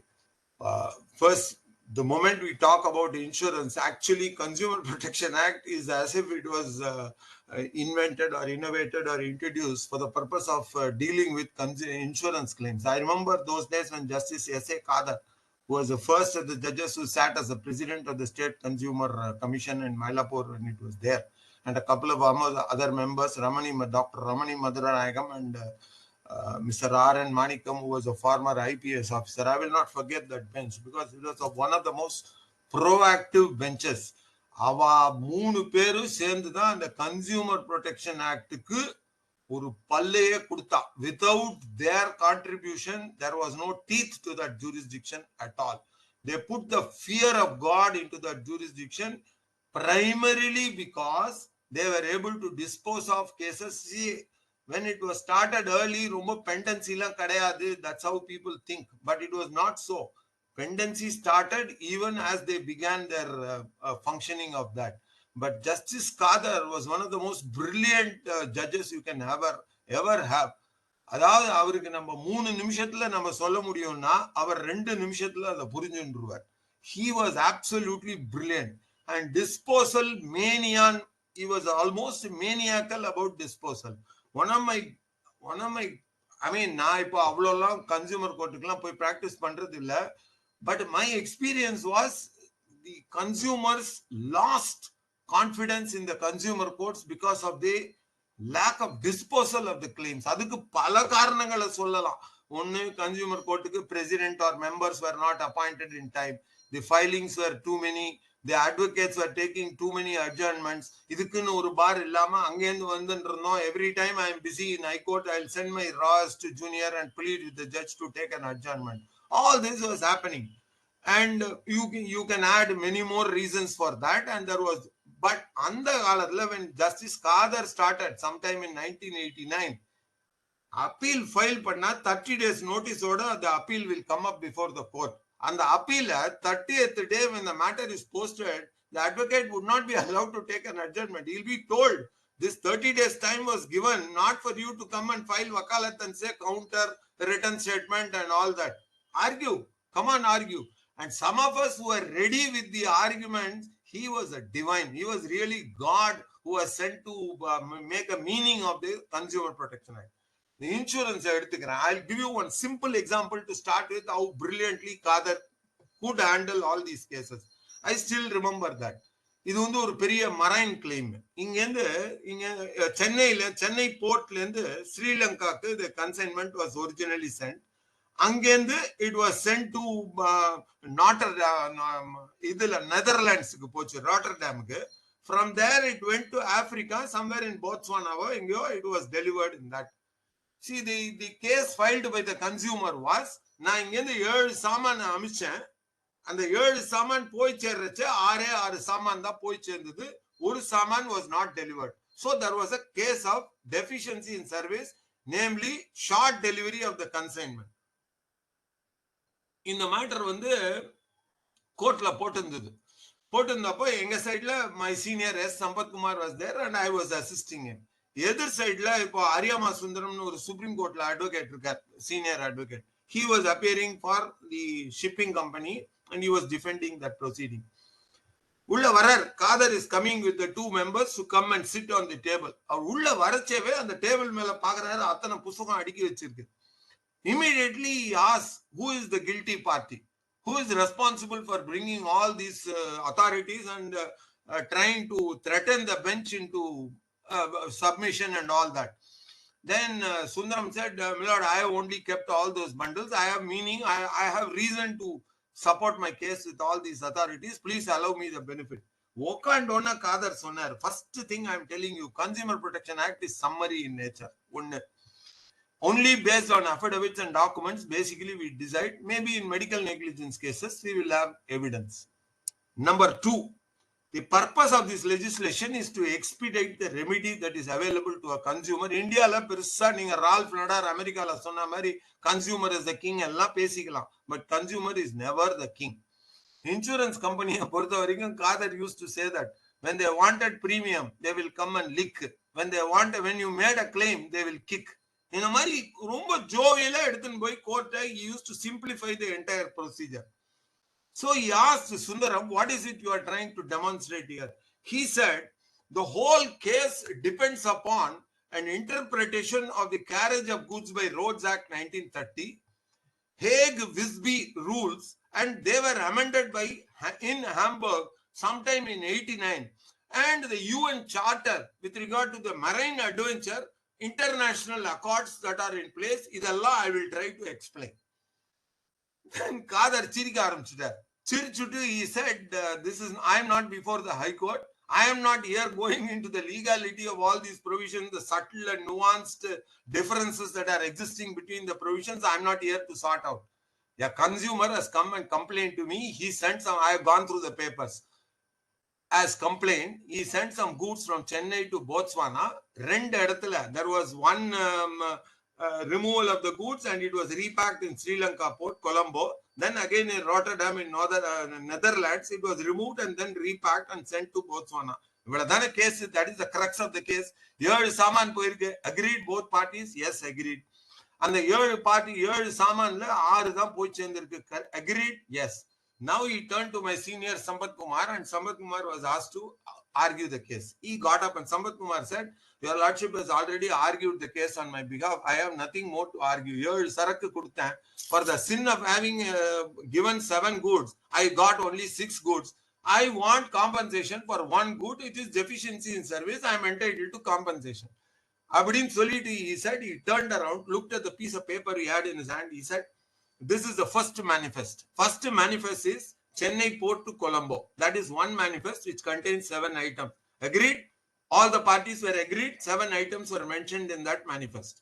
Then in Sri Lanka, the goods were unpacked. It was during that LTT time and the drugs alarm. So therefore, they had a compulsory removal of the goods and repacking. So there was a second manifest which was generated in Colombo. So he said, this is the second manifest. It has been generated in Colombo. Now remove the first, ignore the first manifest. The second manifest says all 7 goods were unpacked, put back, and then put into the consignment, and it went as one consignment to Rotterdam. Agreed? 7 sent, 7 received in Colombo, 7 again sent from Colombo. Now let us see the third manifest in Rotterdam. In Rotterdam, the same procedure had happened. 7 removed and repacked and sent, another manifest generated. So 777. He pointed out there were 3 manifests until it went to Botswana. All 3 manifests contained 7 items. The names of the items are also mentioned. There was no difficulty. There was complete add item between the parties. 7 were good and 7 goods were sent. 7 were received in Rotterdam. All that you needed to see was whether the goods from Rotterdam to Botswana, all 7 landed in Botswana or not. So look at the receipt that was made in the Botswana port. And the manifest, there were only 6 consignments which were entered in the Botswana receipt. 6, the party was there, produced the original before the consumer court, in which 6 were only acknowledged. Where is the 7th? There was no explanation. Father Tirumbi Ninnu sonnar, idukku Hague Visby rules venuma. Carriage of goods by Act 1930, East-West Steamship versus Ellerman 1978 Supreme Court. இதுக்கெல்லாம் எங்க வேலை எங்க? 7 சாமான் கொடுத்தா 7 சாமான் கொண்டு போய் சேர்க்கல, 6 தான் சேர்த்திருக்க, 1 மிஸ்ஸிங். அக்ரீடா? இது எந்த சட்டத்துல வந்தாலும், the Hamburg ரூல்ல வந்தாலும், விஸ்பி ரூல்ஸ்ல வந்தாலும், எங்க யூஎன் சார்ட்டர்ல வந்தாலும் 7 6 ஆனது மேஜிக் எல்லாம் கிடையாது. 7 6 ஆனது சட்டம் cannot explain, facts alone can explain. 6 தான் போய் சேர்ந்திருக்கு. Mister Sundaram, are you disputing the fact 7 were sent and only 6 were received? He said, yes, 6 were received only, my lord. I am not disputing that. That where does the law come in to say that 6 is magically 7? You can't say that. Now coming to the value of the consignment that was lost, there is a corresponding invoice for each of the manifests. And the invoice la pata 7க்கும் ஒவ்வொன்றுக்கும் ஒரு price போட்டிருக்கு. That is not disputed because freight which was paid by the consumer to the shipping company was in terms of the value of the consignment. அது bills of ladingல இருக்கு, அதெல்லாம் dispute இல்ல. வேல்யூவும் போய் சேர்ந்துடுது. So 7 சாமான் அனுப்பிச்சது, 6 தான் போய் சேர்ந்தது. அந்த 1க்கு வேல்யூ இதுதான். This is the value. இதுதான் compensation under the Consumer Protection Act. You have to pay deficiency in service. இதுக்கு என்ன Hamburg Visby rules, இதுக்கு என்ன Ellerman judgment, இதுக்கு என்ன UN charter? Please tell me. இதே சுப்ரீம் கோர்ட்ல, இதே ஹை கோர்ட்ல ஒரிஜினல் சைட்ல இந்த சூட்டை போட்டிருந்தாங்கன்னா 15 வருஷம் இழுத்து அடிச்சிருப்பீங்க. சூட்டு போட வேண்டியது, ரிட்டர்ன் ஸ்டேட்மெண்ட் போட வேண்டியது, அதுக்கு அவங்க ஒரு ரிட்டர்ன் ஸ்டேட்மெண்ட்டுக்கு ஒரு ரிஜாயிண்டர் போடுவாங்க. நீங்க உடனே ஆர்டர் 7 ரூல் 11 சிபிசில to reject the plaint under this ground that ground ஏதோ ஒன்று போடுவீங்க. இதுவே ஓடின்னு இருக்கும். அதுக்கு 3 விட்னஸ் எக்ஸாமின் பண்ணுவீங்க. 25 டாக்குமெண்ட் 2 சைட்லயும் மார்க் பண்ணுவீங்க. கோர்ட்ல ஆர்கியூ பண்ணச்ச விட்னஸை யாருமே மதிக்க மாட்டாங்க. Because witnesses may lie, documents will never lie. இந்த சட்டம் உலகம் பூரா it is the same. So therefore Kader said, I am going to dictate the order I am going to hold the shipping company responsible for the deficiency in service. Are you ready to accept the order, or are you going to have any other legal submission? You know what Ariyama Sundaram turned around and said, Milord, may I have it in Thursday. The Lordship may kindly have it on Monday. I will sit with Sampath Kumar, sort out the matter, pay the compensation that is due and come back. I have been taught a wonderful lesson. The lesson is I should not be wasting not only your Lordship's time, but also my time in wasting so much of energy in bringing 18 authorities to prove a case which I did not have. This is not Consumer Protection Act. This is how the cases should be conducted, were conducted before. I can give 101 examples. இன்னொரு சின்ன example கொடுத்துட்டு then I go to the basics. நானே தான் நடத்தினேன் அந்த case. இது என்னாச்சுன்னா, it was a claim under an insurance policy, namely a burglary claim. Burglary policy, if you see the burglary policy of the insurance company, திருப்பி திருப்பி வரும். எந்த case burglary நீங்க எடுத்தாலும் இந்த பிரச்சனை வரும். என்னன்னா, burglary-க்கு there must be forcible entry which must happen. இந்த இன்சூரன்ஸ் பிரின்சிபிள்ல ஒன்னு சொல்லிடுறேன். இன்சூரன்ஸ் பிரின்சிபிள்ல whenever the insurance contract has got a definition for a particular word, and the definition should be in accordance with what the policy of insurance defines. For instance, let us take the expression theft. Theft is not defined under any insurance policy. So enga poveenga theft definition ku? Theft definition ku you have to go Halsbury's law irukattum, Hardy Ivami irukattum, Rawl Colin Walks irukattum, Malcolm C. Clark irukattum, McGillivray irukattum, or in India Vijayaraghavana irukattum, or Supreme Court Justice Chandrachud judgment irukattum. Romba simple proposition.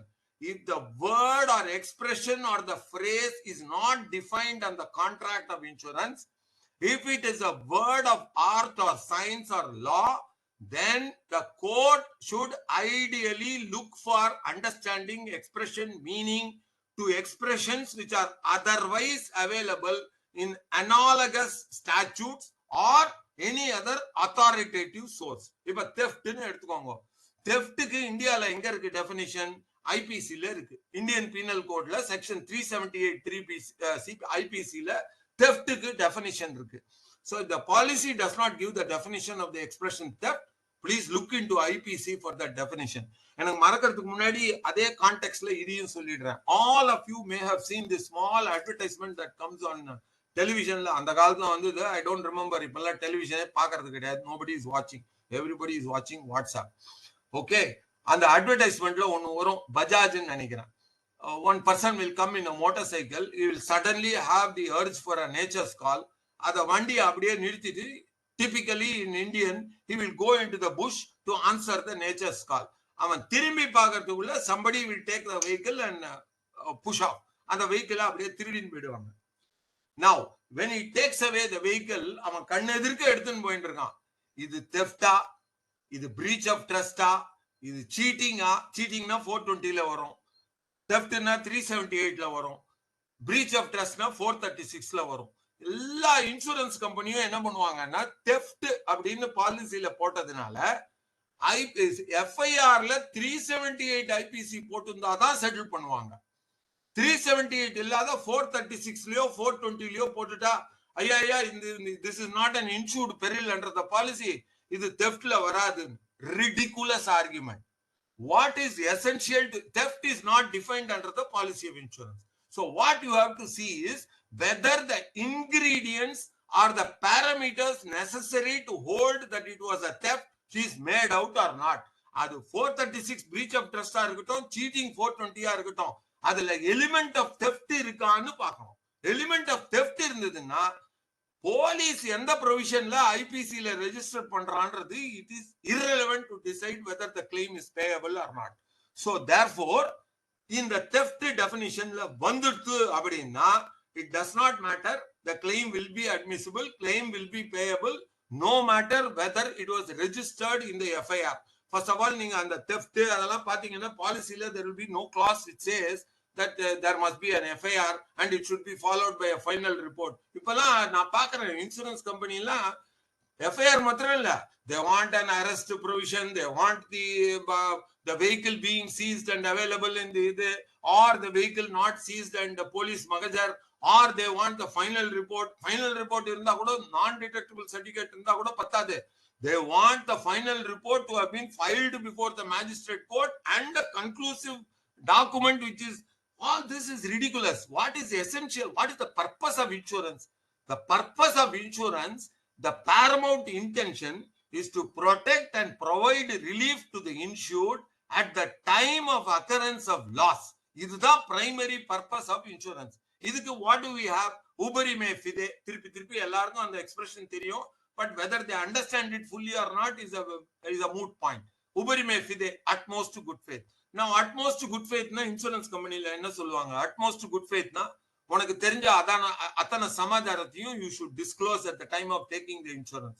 If you fail to disclose all the facts, if there is any suppression of material fact or misrepresentation, we will deny the claim and so on and so forth. The Supreme Court in MKJ Corporation has explained that is all one aspect of utmost good faith. That is all one aspect. But the other aspect of utmost good faith is utmost good faith insured consumer irundha pattade. Even the insurance company should have utmost good faith in dealing with a claim. Claim a policy of kudukra mari kudutte claim varche idu kadiyadu adu kadiyadunu sonna, that is not acceptable. That is what Supreme Court has said. See, in the context of the insurance policy, I am reminded of what Lord Denning said. Lord Denning, England, he wrote a simple judgment but a beautiful judgment. He said, whenever you read an insurance policy, read it very carefully. What the big clause or the big word or the big section which is covering the loss will give, a small part of the policy, small portion, small word may take it away. Adukku or example kudukurar avaru. Melend keela ulunda covered nu potirukom. That is, fall from a height will be covered. But if you read the policy carefully, what it will say is, fall from a height is covered, but actual fall on the ground will be excluded from the policy. Then what is covered? Udara varaikum covered, udinda apra adipatta kadaya. He used to jokingly point out all these things. So whenever a person reads the policy of insurance, please read it carefully. But it is, you see, you may all have noticed that IRDA has come up with a new provision. That is for policies December 22 lend demat panna varanga. All policies will be demat like shares. Shares a lot of people, you may all know, you have to demat your shares. Physical form like pala shares kadayadu. You have to demat, you have to have an account with some company, which is some bank which is having a demat account, and you can trade in that demat account by selling and buying shares in the demat form itself. Now it has introduced a great element of transparency, clarity, authenticity, integrity, everything about that. So now what they are going to do now is, they are going to demat the insurance policies from December 22. Even past policies would have to be dematted, and future la issue pandra athana policy in demat. Please understand, we are 1.4 billion of us in India, 1.4 billion, out of which, you know what the penetration of insurance policy, na sollala, IRDA records say, it is on an average, it is not more than 3%. Not more than 3% of India is insured, be it life or general or marine or fire or whatever. Only 3% penetration is there, and the 3% is 7.5% kondrathukku. People are struggling to bring it around. Insurance companies are trying their level best. Tirpi, they are all going for the same cake that is available in the cities, not going into the districts or tier A or tier B or tier C states, towns, municipalities. With the result, the premium amount that is available in general is far too limited. But there are about almost 26 insurance companies fighting. Standalone health insurers or anjo aro irka.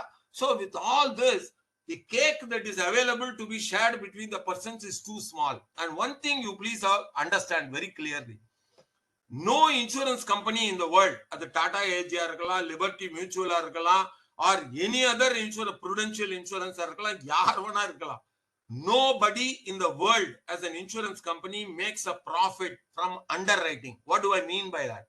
What I mean by that is, if they receive 100 rupees as premium, They do not make profit out of that 100 rupees premium.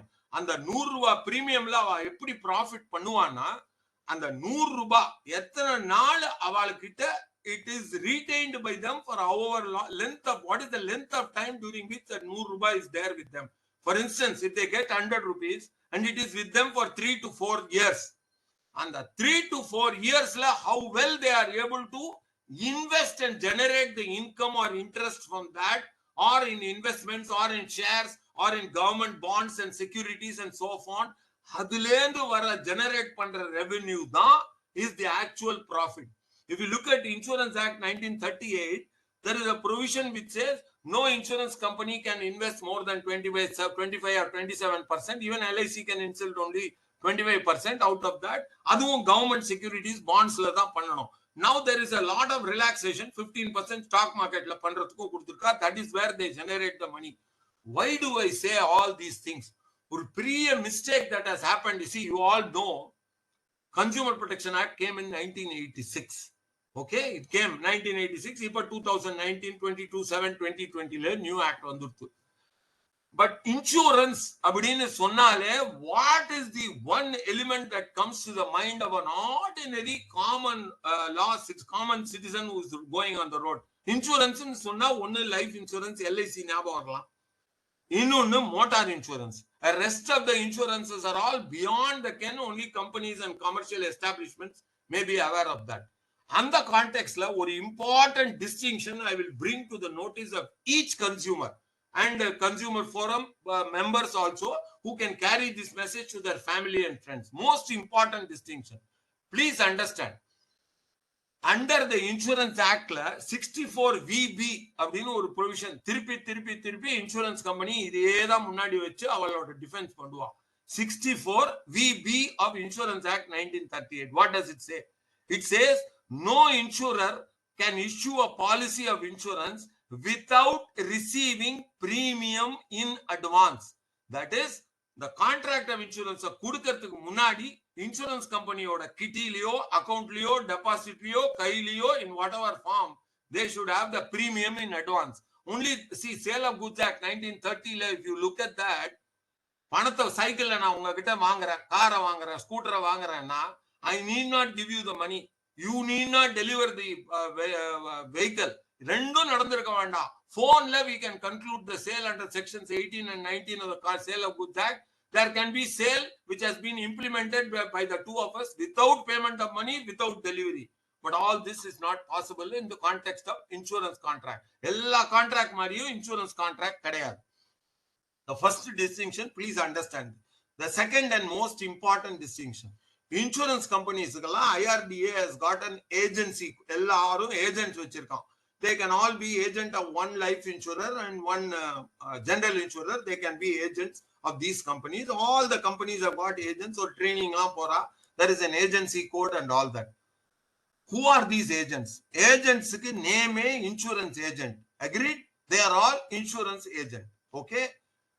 There is a life insurance policy which is taken by me from an agent or a development officer மூலமாவோ இல்ல agent மூலமாவோ. They come to me. They tell me this is the product that I am selling. Please take the policy. இதெல்லாம் எடுத்தேன்னா இதான் premium pay பண்ண வேண்டியிருக்கும். These are the benefits that will be available to you at the end of it. Now what do? I make the payment of money to the agent for the first premium or second premium or third premium because he is willing to do me service throughout the period of insurance. Okay, he takes premium from me. He goes to the ஒரு கேஸ்ல என்ன ஆச்சுன்னா Thursday அன்னைக்கு he collects the premium from the insured. He collects a premium and he does not go to the insurance company on Friday, Saturday, Sunday. He does not go. He makes the payment to the insurance company only on Tuesday. By that time, the payment of premium cooled on a date plus the grace period has gone. Monday order and the grace period poyachu. Insurance company the man dies on Monday and there is a claim. When there is a claim, the insurance company says the premium was received only on Tuesday, by which time the policy has expired and this man has not paid it in time. Therefore, there is no contract of insurance. We cannot pay the claim because on the date of death, there was no valid contract or subsisting contract of insurance. I think it was actually on Tuesday also he did not pay, but he went to pay. When the agent went to make the payment, there was a message that the insured had died, and therefore the insurance company did not receive the money. I think it is Raja Vasi Reddy or some other case. Check it up, 84 or 85, Supreme Court. It not, and it died.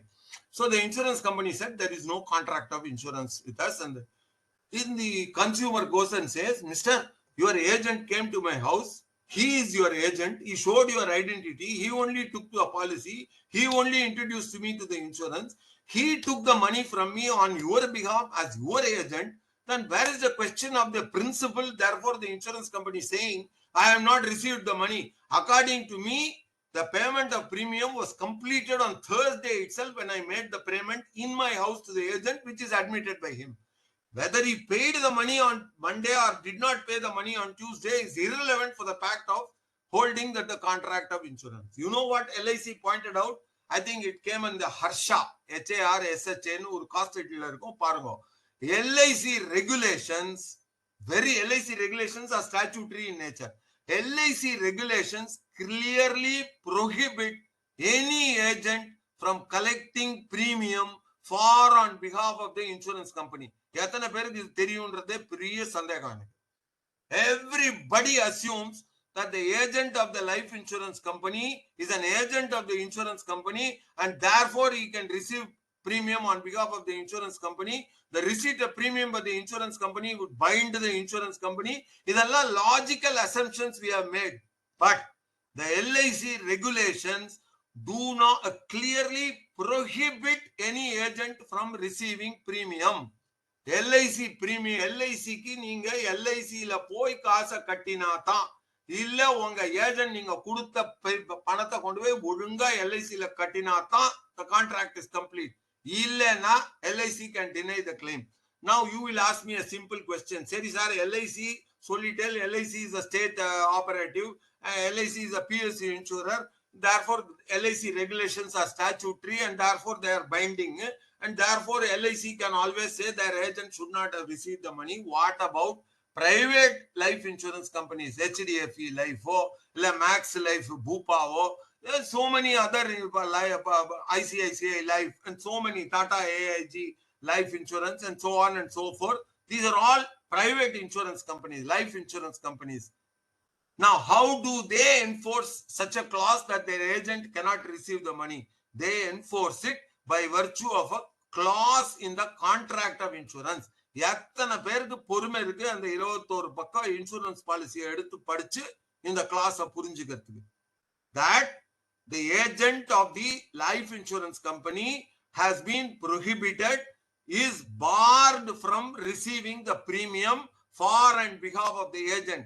Then how does he receive the premium? He receives the money for and behalf of the consumer.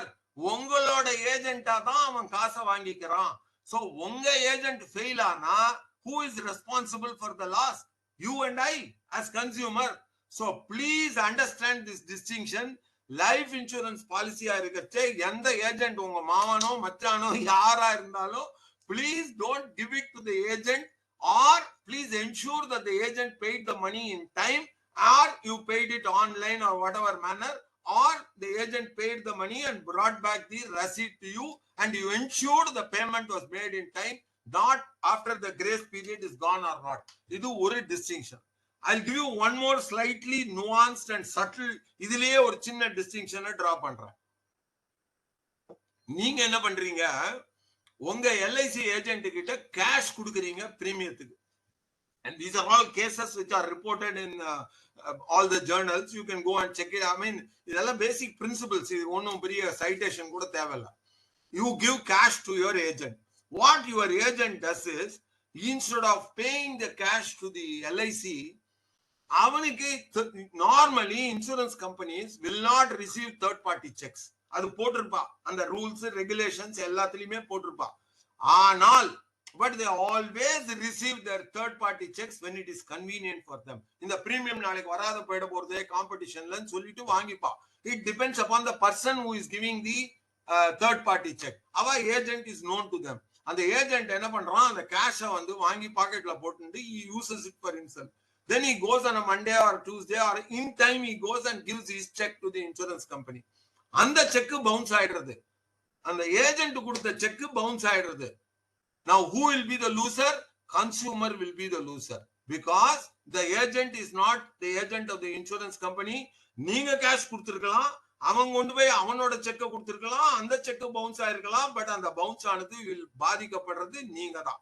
Please understand therefore in the context of life insurance contracts, your agent is not the agent of the insurance company for the purpose of receiving or paying the premium to the insurance company. In the distinction, please keep it in mind.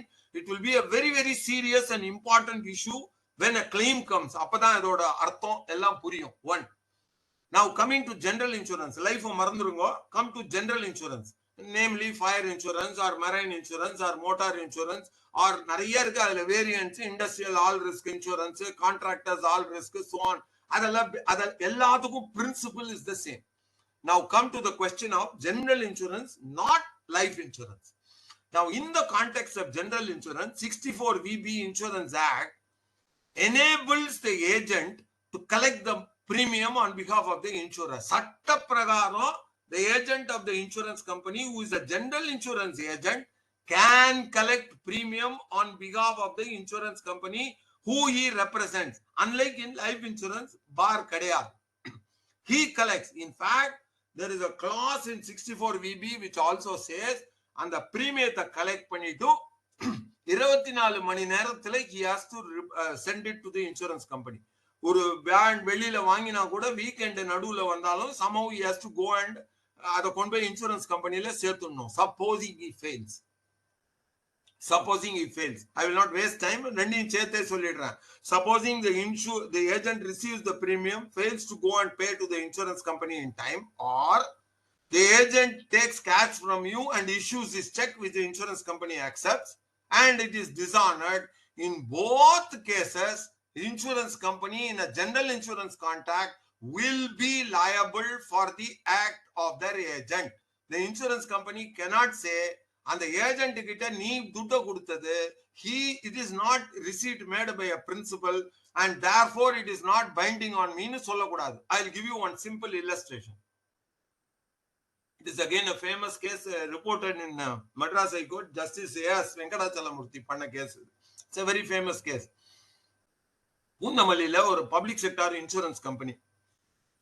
And people go and pay motor insurance. They go and make a payment of a premium.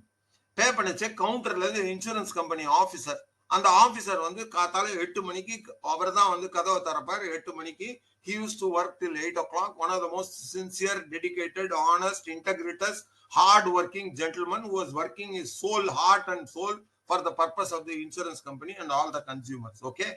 He comes to the office, opens the door, he sits in the counter, collects a premium from the motor insurance. எல்லாத்தையும் வாங்கிக்கிறார் 50 ரூபாய் 70 ரூபாய் 240 ரூபாய் so on and so forth. எல்லாருக்கும் ரசீதை கொடுத்துருவார். Insurance கம்பெனியோட official receipt will be given to the gentleman received so and so in lieu of உங்க பாலிசியை 15 days கழிச்சு வாங்கிக்கோங்க or it will be sent to you and so on and so forth. 99% of the people are never bothered about taking the beyond this receipt வச்சிருந்தே எல்லாரும் ஓடி போயிடுவா. They were not concerned about the actual document or the certificate of insurance or whatnot. They never used to come back. Whoever came back and this man used to manage to give. So this was going on for 3 years. This gentleman was ஒரே ஒரு நாள் he did not come. ஒரு claim வருது insurance கம்பெனிக்கு ஒரு claim வருது. இந்த vehicle போயிட்டே இருக்குச்சு. There was an accident. இந்த vehicle damage ஆயிடுத்து. Third party is also injured in the accident. So therefore lodge a claim and issue a claim form. அதுல he gives some policy numberம் கொடுத்திருக்கார். claim formல எல்லாத்தையும் கொடுத்திருக்கார். Insurance company அவங்க records எடுத்து பார்த்தா அந்த மாதிரி ஒரு பாலிசி நம்பரே இல்ல. அந்த நம்பர்ல கரெக்டா இருக்கு 0108 என்னெல்லாமோ இருக்கு. But there is no policy at all in the op. Then they look at the premium. 64 VB complaints இருக்கா, whether the insurance company has received premium in advance னு செக் பண்றாங்க.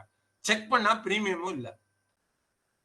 Then they go to all their registers and check, and every day they find that like this there are hundreds of entries all in the handwriting of the same person. 3 days that man goes missing. So what they inform the head office, somebody comes from an inspection audit team, they go and check all the records. Pata, there were about 6,000 or 7,000 insurance policies issued by this gentleman during that period, out of which 3,000 plus policies, he took premium for himself, never issued the policy. Ella receipt pui. Now what happens to the insurance company? Claim அதுல என்ன ஆயிடும்னா அந்த 3 வருஷத்துல பல policy 1 year ஓடிட்டு முடிஞ்சே போய்டும். Period will be over. So no claim may have been lodged, nobody is lost, and therefore nobody bothers about it. இது வரவே வராது. Only few claims come, and the few claims வந்தா கூட, this man is sitting in the seat, he will manage the claim in somehow to manage it in some other way. In whatever way he managed it for the time. But when this was exposed, the insurance company found out a huge fraud was played on the consumers as well as on the insurance company by the officer taking money for himself, working from 8 to 8.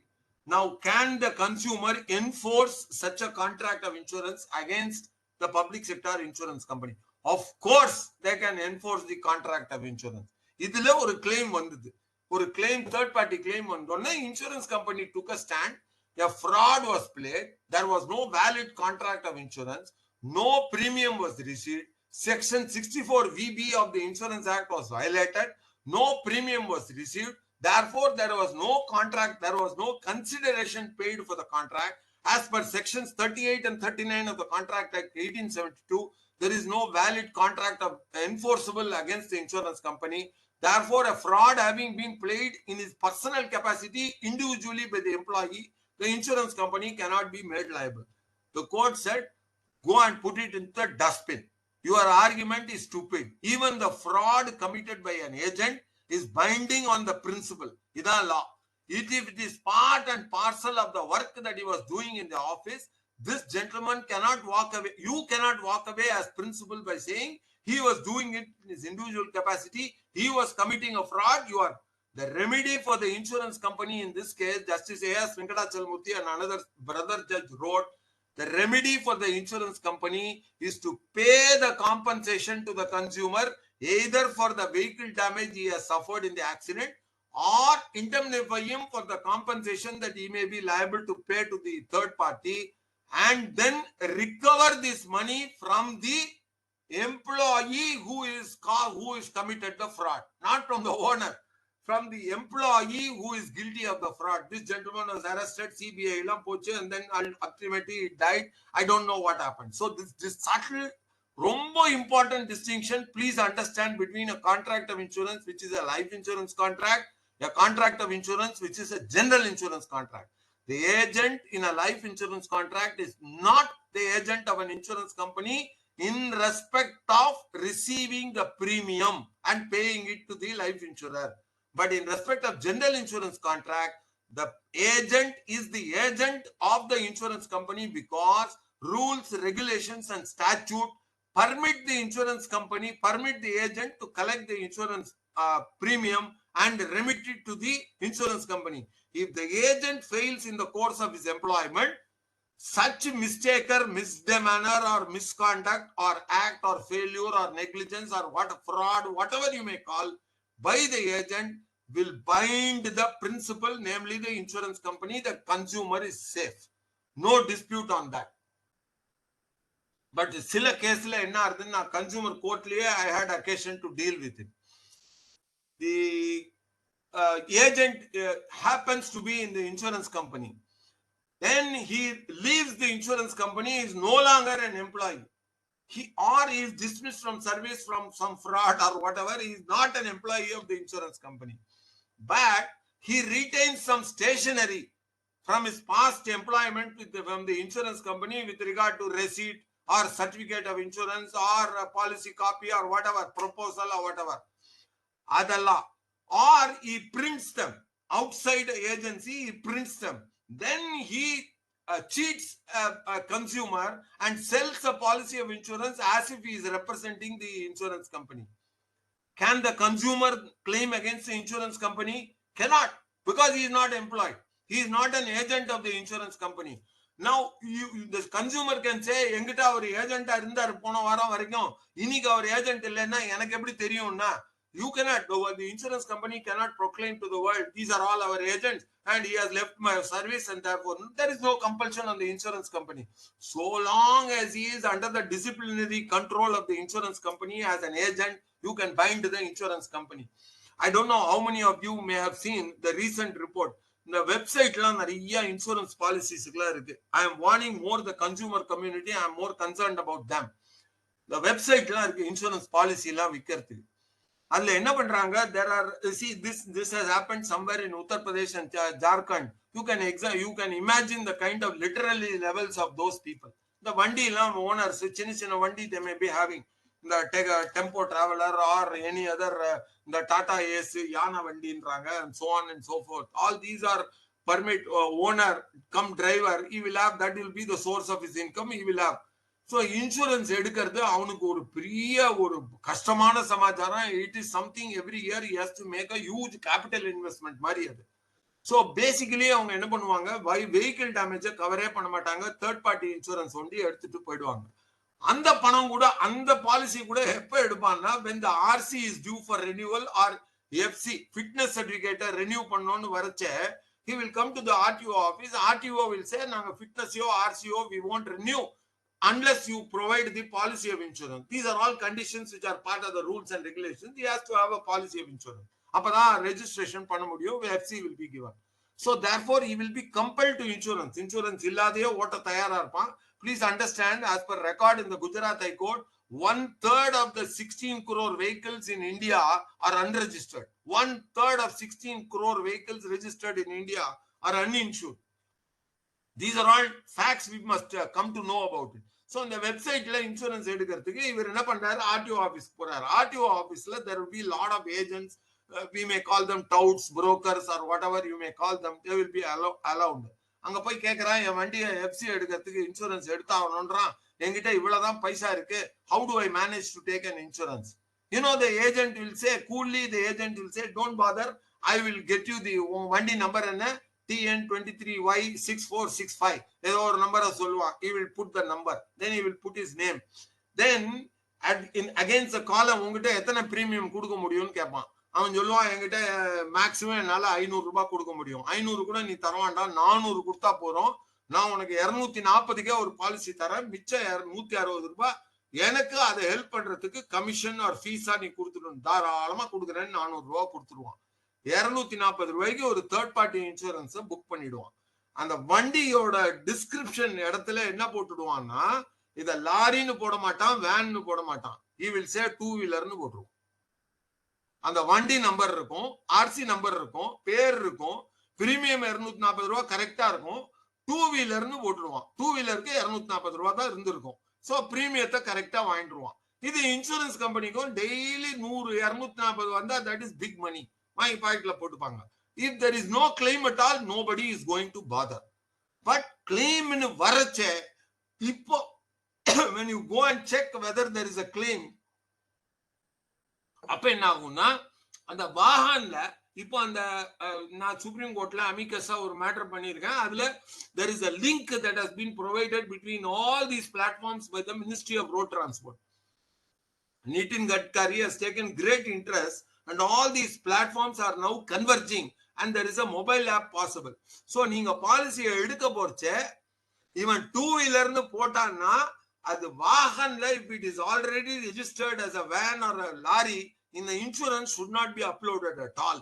அந்த மாதிரி ஒரு prohibition is going to come shortly. But இது நாள் வரைக்கும் இல்ல. So with the result, huge fraud has been committed and some FIR has also been filed in Mumbai on these lines. Thousands of people have been cheated. When the claim comes, the insurance company will say, on lorry insure ஆலையப்பா, two வீலர்னு போட்டிருக்க, there is a suppression of material fact, நீ 240 ரூபாய் பிரீமியத்தை கட்டிட்டு எப்படி கொடுப்பேன்னு.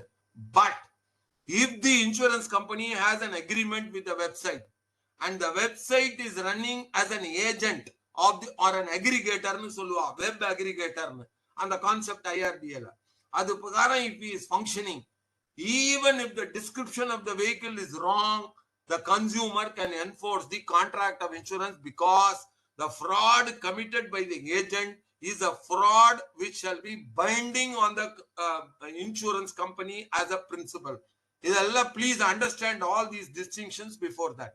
And one most important thing with regard to context of the insurance policy, now on the premium cutter insurance company la LIC policy la, you would all understand. See, motor insurance, so matta premium leo, there may not be this difficulty. Sometimes it happens in period policies, it may happen. Supposing it's a machinery erection policy or a contractor's all risk policy or a salt risk insurance, inspection panama insurance company may not give a policy.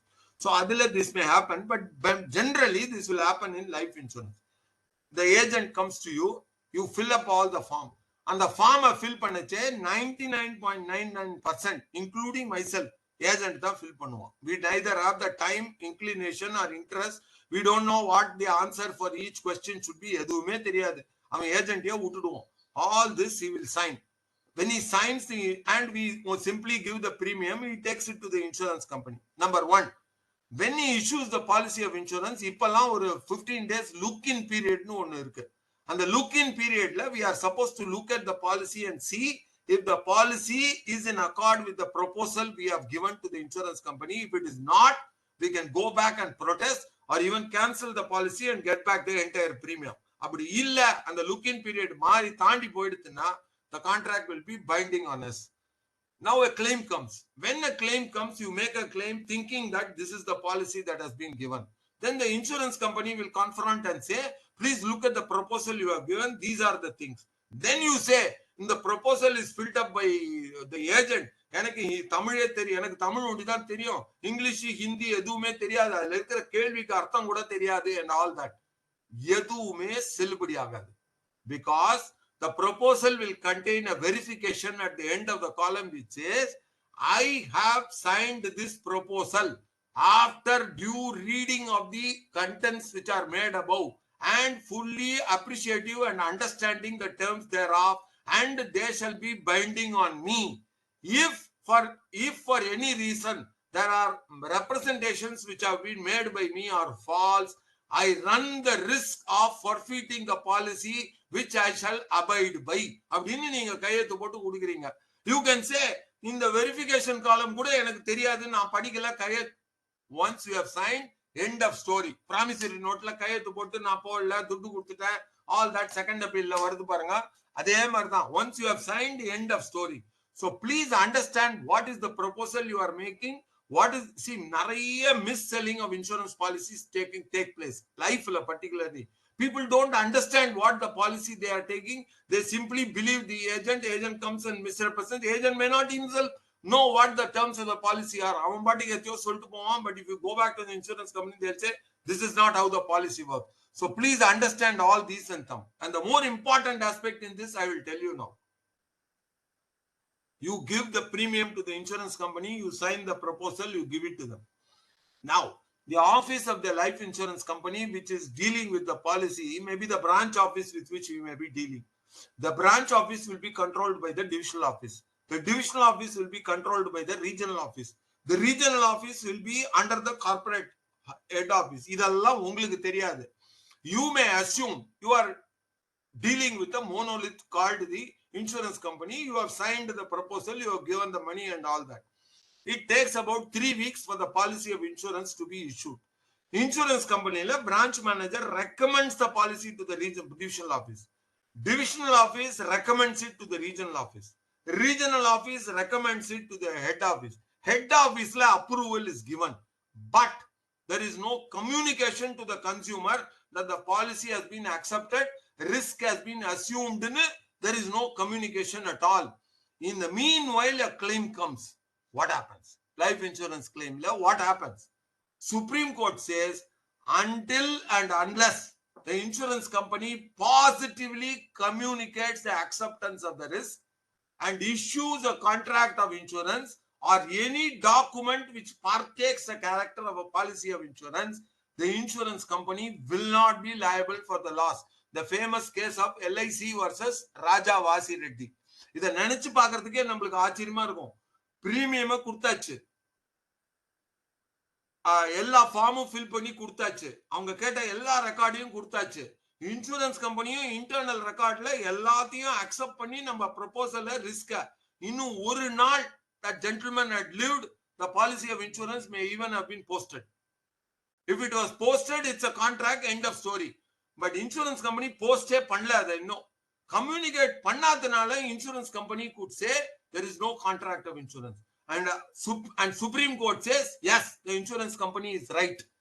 In all contracts of insurance, silence may be acquiescence or acceptance of a contract. But in the case of a contract of insurance, please understand, silence is not acceptance or acquiescence.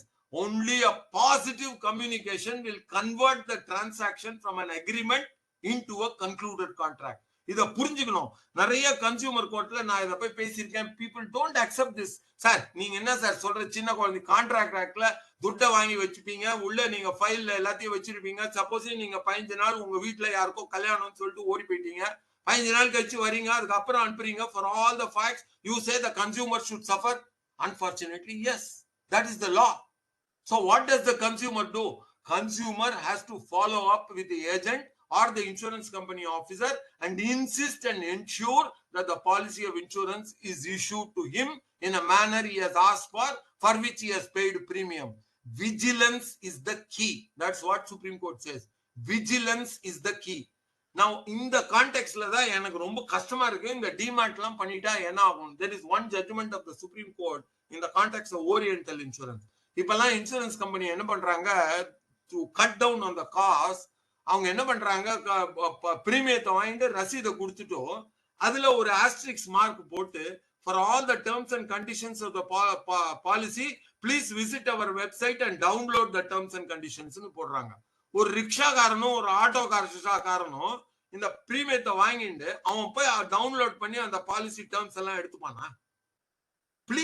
Please understand the practical implications arising from it.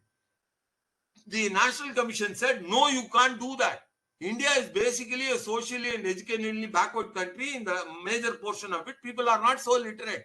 If it is an educated class who is aware of all these things, you can say, you can bind them, agent, you go download paniko, upload paniko, password vaango, OTP varum, all this. Maybe people are smarter than what we think, but still, this is a very difficult area for the insurance companies to deal with. Now, please understand what happens if DMAT ஆயிடுச்சுன்னா என்ன ஆகும். அந்த demat எப்படி, அந்த டிமேட்ன்ற வார்த்தையே அவ வாயில நுழையுமான்னு எனக்கு ரொம்ப சந்தேகமா இருக்கு. ஷேர் மார்க்கெட்ல there are only hardly 2.5% of India share மார்க்கெட்ல இருக்கு. பட் நிறைய பணம் இருக்கு. Therefore, people know what is DMAT. They have their agent, they have their brokers, they have their hedge fund managers, mutual fund managers, so on. All these people will instruct, give them proper advice or improper advice or whatever. People take it. But what happens to insurance being dematted? All these principles of premium. Now I have spoken about how a contract comes into being. I'll go to the next part of it, which is a grievance which I have against the entire judiciary with regard to that. என்னன்னா, I had என்னோட புத்தகத்திலேயே 3 புத்தகம் எழுதிருக்கேன் this fact. நான் supreme கோர்ட்ல கூட all what I am now saying I have told in Supreme Court also. I am not, because truth is truth. It won't change because the forum is different or the people hearing are different. Please understand this. 1986 ல Consumer Protection Act வருது. Motor Vehicles Act 1939 ல வந்தது. Motor Vehicles Act 1939. இப்போ வந்து Motor Vehicles Act 1988. 1939 ல Motor Vehicles Act வந்தா கூட 1956 ல இருந்தா Motor Accidents Claims Tribunal was formed. அந்த 1939 ஆக்ட்ல under section 94 of the Motor Vehicles Act 1939, insurance is motor vehicle which is used on the road must be compulsorily insured. Section 94. அது எதுக்கெல்லாம் insure பண்ணணும்ன்றது section 95 ல இருக்கு. 94 says கம்பல்சரியா எல்லாரும் insure பண்ணி ஆகணும்னு இருக்கு. Now corresponding provision under Motor Vehicles Act 1988 is section 146. இப்போ Motor Vehicles Act chapter 11 1/4/2022 ல மாறுதல் வந்திருக்கு. அதுலயும் அதே தான், there is no difference about it. Compulsory motor insurance. Now what has happened is compulsory motor insurance என்றதுனால starting from the Supreme Court down to the claims tribunal, they all have the interest of the victim in their mind. அடிபடுறவனுக்கோ இறந்து போனவாளோ காப்பாற்ற வேண்டியதற்காகத்தான் compulsory motor insurance. I'll give you 2 judgments, just 2 judgments. 1959 ல captain இத்பார் Singh, அதுல supreme கோர்ட்டுக்கு attorney general அவரே argue பண்றாரு. செட்டில்வாட், Motilal செட்டில்வாட், he argues the case. He says on behalf of the insurance company, insurance may be compulsory, but you are not allowing me to contest the claim on all the defenses that are available to me. You are telling me I have only limited defenses of no driving license or no permit, or the vehicle being used for any purpose other than the permit, or with or without sidecar. இதெல்லாம் restrict பண்ணிட்டீங்க. I am a litigant. I have a legal right to contest any case. I have given a contract.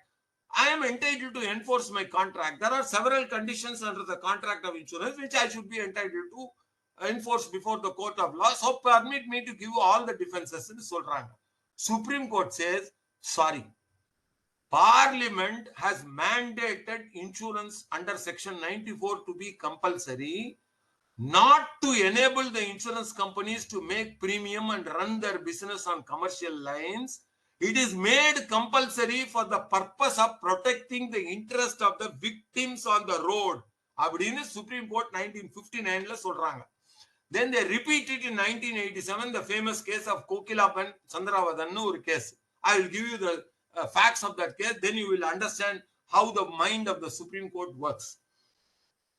அந்த கேஸ்ல ஒரு lorry, somebody in Chennai owned the lorry.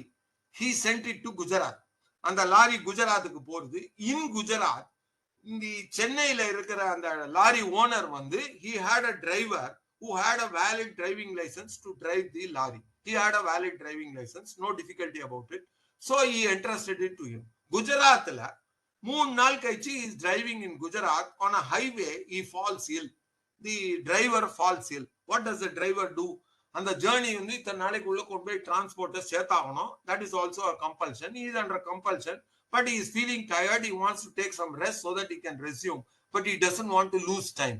So what he does is he asks the cleaner who is sitting with him, who also knows to drive, a basic driving skill இருக்கு அவனுக்கு, but he does not have a license.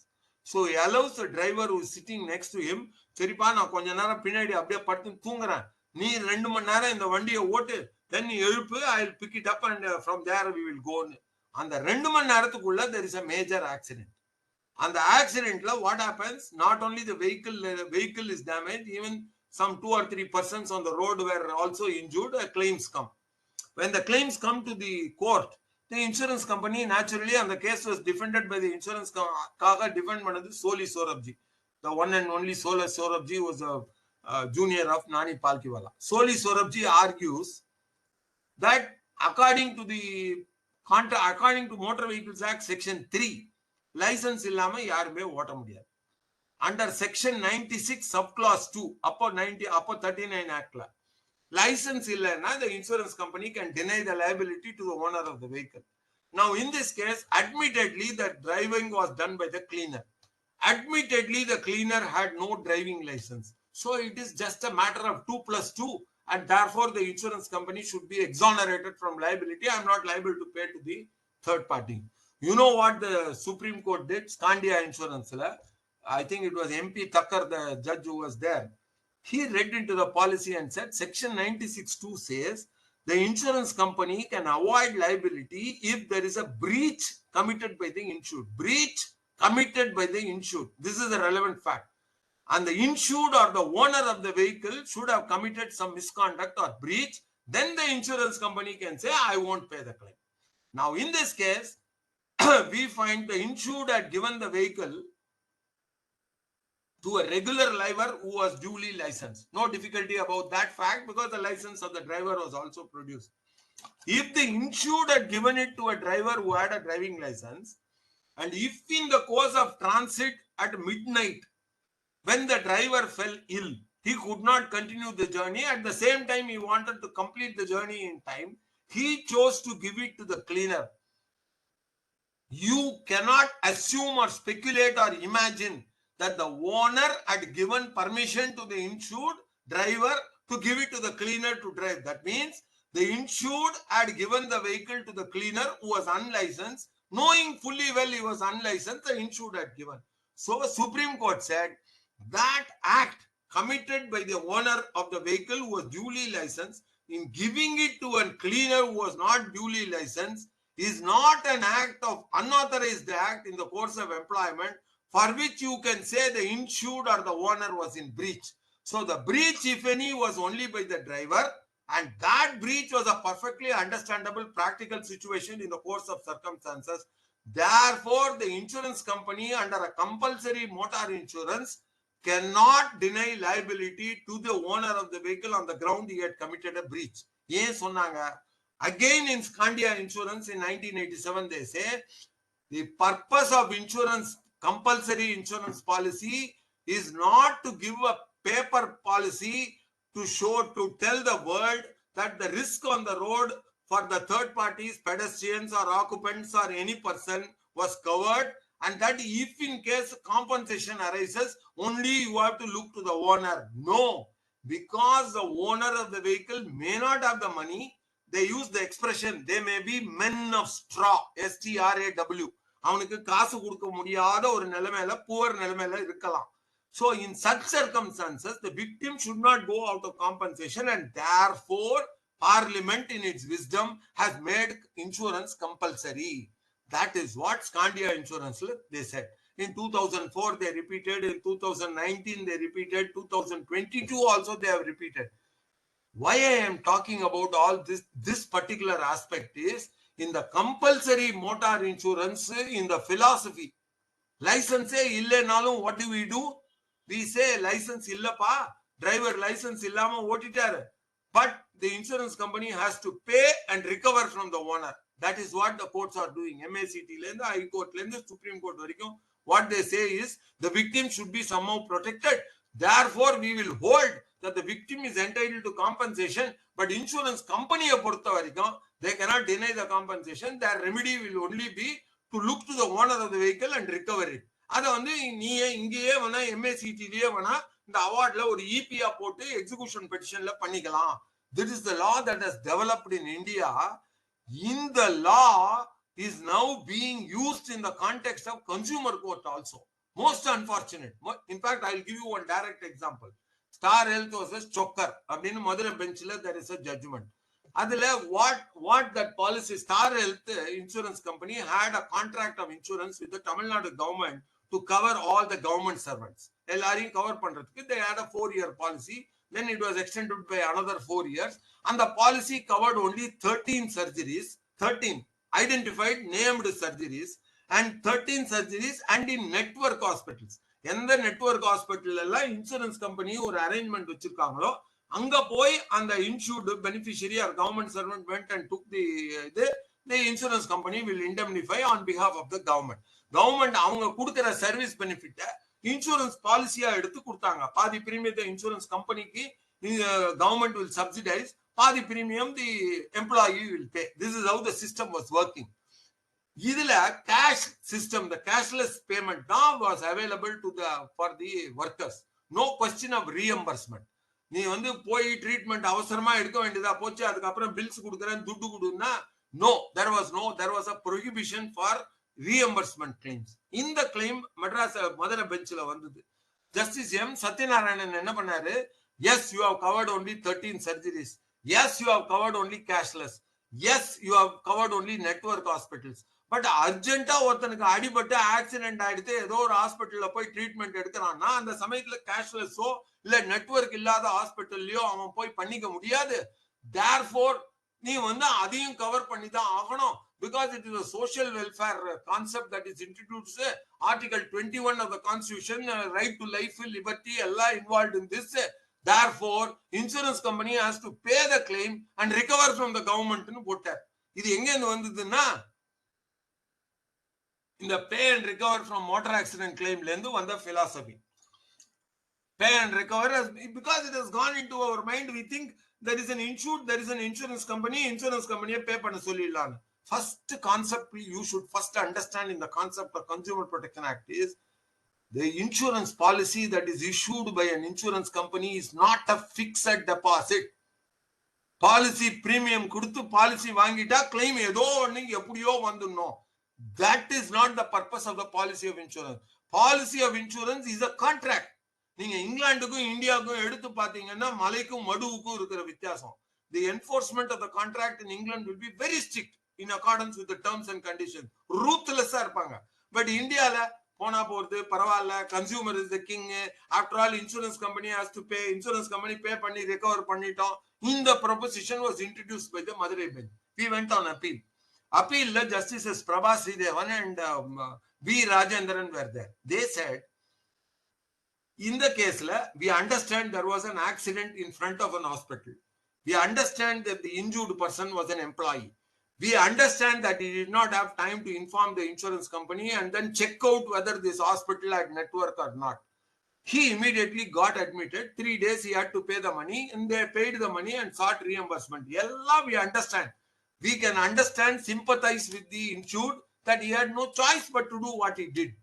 Anal, there is a contract of insurance. Your primary responsibility to meet the medical expenses to the employee are the government. If the government, whatever the government is liable to pay, if they have said in the insurance policy, whatever we are liable, you have to pay the insurance policy, then we can tell the insurance company, you pay this claim also. No, government has paid X amount of premium. Government has identified what the risks that are covered. The government has accepted the conditions, exceptions, exclusions, everything in the policy. They have signed a contract knowing fully well, 13 surgery, only cashless, no reimbursement, only in network hospital. In the mari ella conditions therinju government kayiltha pottittu, the question of asking the insurance company to pay and seek recovery from the government does not arise. The government has to pay the money. Tamil Nadu medical attendance rules nu one irukku. Adu prakaram the government has to pay the money. Government cannot say to their employee, nee network hospital ku pola, nee cashless pannala, nee idu pannala, in the surgery not covered, edume government solla mudiyadhu. Supreme Court law is very clear. As a matter of service benefit, the government is duty bound to respond to the employee, but there may be limits to the government. Supposing in Apollo Hospital, treatment employee keta, the government is not bound to pay that 5 lakh. The government will pay such money under the Tamil Nadu medical attendance rules, which they would have been liable to pay if the person was treated in, say, government general hospital. General hospital, in the particular treatment, cost government kudupanga. Just because you got admitted in Apollo Hospital because of emergency or whatever, government cannot. Same thing for an insurance policy. Now, why do I come to that?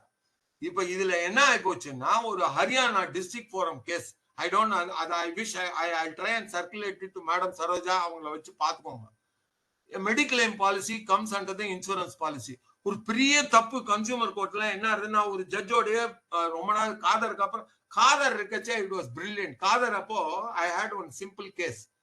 ஒரு old man, he was about 65 or 67 year old, mediclaim ஒன்னு போட்டார். அவரோட கால்ல முட்டி தேஞ்சு போச்சு, whatever he had made a claim. Then that was a case where the insurance company found that this man already was suffering from arthritis. In the knee, arthritis, he had also undergone a surgery in the knee and all that. All these facts were not disclosed. And the Manisha, he was represented by himself in court. Appo Kadar kitta in the case vandhudu, that man was saying, ஐயா எனக்கு insurance எடுக்கிறச்சே இந்த agent வந்து உங்களுக்கு என்ன செலவு வந்தாலும் ஹாஸ்பிட்டல்ல கொடுத்துருவோம்னு சொல்லி இந்த பிரீமியத்தை வாங்கினார். இந்த பிரீமியத்தை எடுத்து நான் 6 மாசத்துக்குள்ளே எனக்கு திருப்பியும் முட்டியில பிரச்சனை வந்துடுது. அதனால இந்த கிளைம் இப்ப போய் கேட்டா இன்சூரன்ஸ் கம்பெனி சொல்றாங்க, ஏற்கனவே உனக்கு முட்டியில ப்ராப்ளம், ஏற்கனவே சர்ஜரி, இதெல்லாம் நீ சொல்லல. யாருமே என்ன சொல்ல சொல்லி கேட்கவே இல்லையே சார். அந்த ஏஜென்ட்டே ஏதோ பேப்பரை நீட்டினாரு, கையெழுத்து போட்டேன், பிரீமியத்தை என்ன கேட்டாரோ கொடுத்தேன், நெகோசியேட் கூட பண்ணல, அவர் சொன்ன துட்ட கொடுத்தேன். இப்போ கிளைமும் உண்மைதான் கிளைம்ன்றாங்க, ஆனா தரமாட்டேன்றாங்க. காதர் கேட்டாரு, காதர் ரொம்ப சிம்பிளா எக்ஸ்பிளைன் பண்ணாரு. எப்பா இது இந்த கன்சியூமர் ஃபோரம் ஸ்டேட் கன்சியூமர் எத்தனாவது மாடியில இருக்குன்னு கேட்டார். 3வது மாடியில இருக்குங்க. ஆமா, நீ எப்படிப்பா வந்தேன்னாரு. இன்னைக்கு லிப்ட் வேலை பண்ணல, யார் ரொம்ப கஷ்டப்பட்டு ஏறிதான் வந்தேன். சரி, இப்ப நீ மேல ஏறி வந்தல்ல, நீ ஏறி வரச்ச உன் கால் வந்து கடைசி படிக்கட்டுல கால் வைக்கிறதுக்கு முன்னாடி முட்டி பெசகிடுச்சுன்னு வச்சுப்போம்.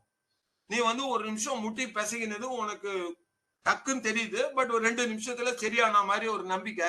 நீ உள்ள வர, நீ உள்ள வந்து என்கிட்ட ஒரு இன்சூரன்ஸ் பாலிசி எடுக்கிற, நான் கொடுக்குறேன் உனக்கு ஒரு பாலிசிய. நீ எடுத்துட்டு போற, நீ எடுத்துட்டு போயிட்டு கிளைம் வருது.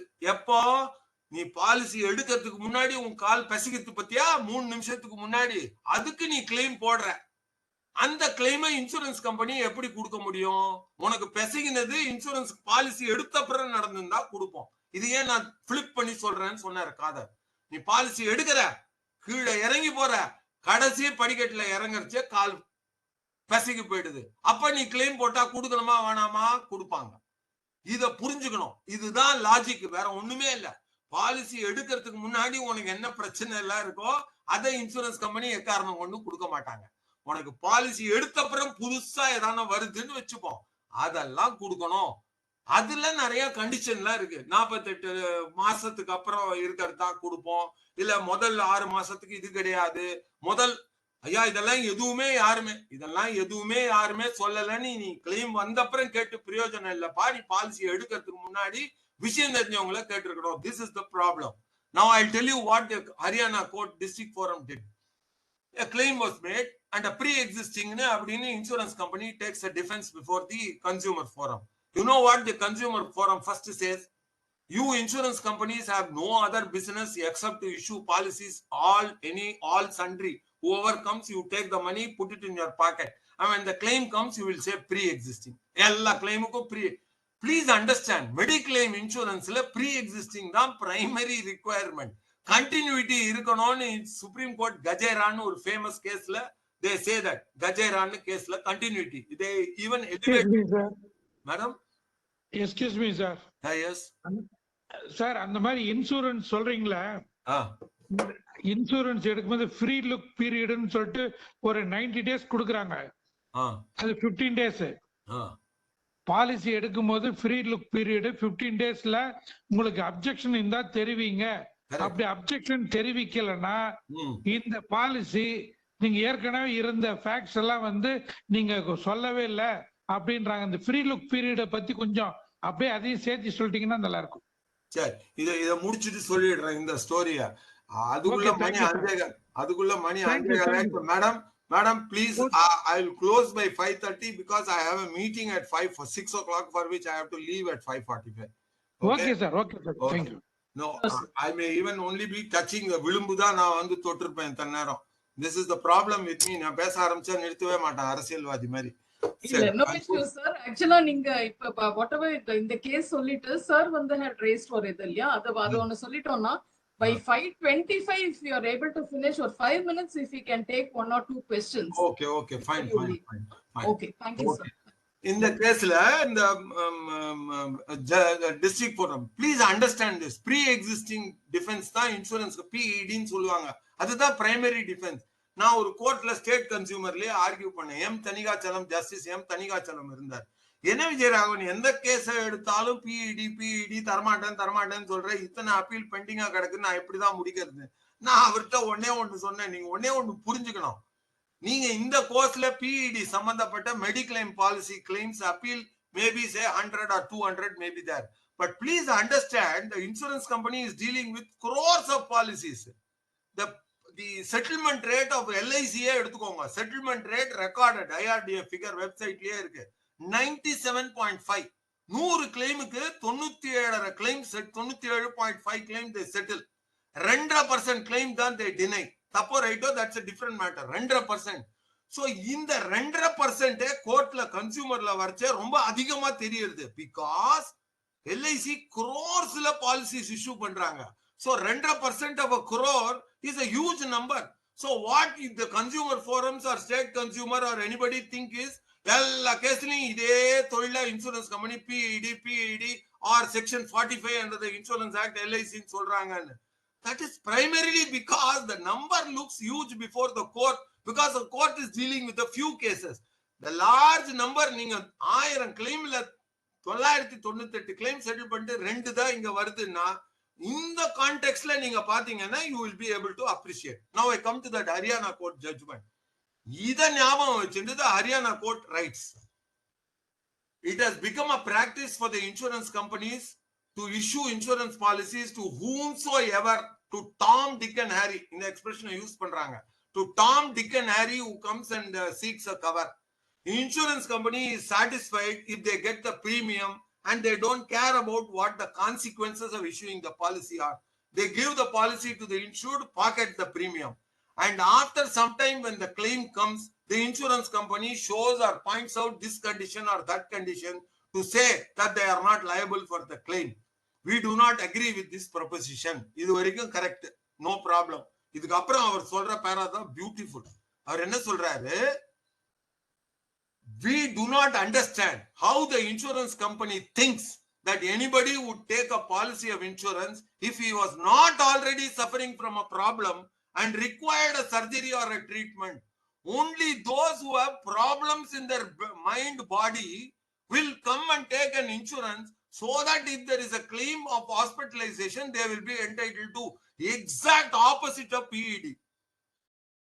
Pre-existing arna தரமாட்டேன்னு சொல்றது தான் ரிஸ்க். அதுதான் பாலிசியில மெயின் கண்டிஷன். இவர் என்ன சொல்றாரு? உடம்பு சரியில்லாதவன் எதுக்கையா வந்து உங்ககிட்ட பாலிசி எடுக்க போறான்? உடம்பு சரியில்லாதவன் தான் எடுப்பான். அவன் சரியில்லாதவனே பாலிசி கேட்கறச்சே கொடுத்துட்டு உனக்கு உடம்பு அப்பவே சரியா இல்ல முதல்லயே தரமாட்டேன்னு சொன்னா என்ன நியாயம்? Therefore give the policy. National Commission just they laughed at this judgment. They laughed at this judgment and said, what is this basic principles? அது எங்க இருந்து வருதுன்னா compulsory motor insurance ல இருந்து வருது. They assume it is compulsory motor insurance and therefore they are doing this. Now I'll give you one ஒரு தமாஷான ஒரு story சொல்றேன். where I helped. That man has just retired high court judge.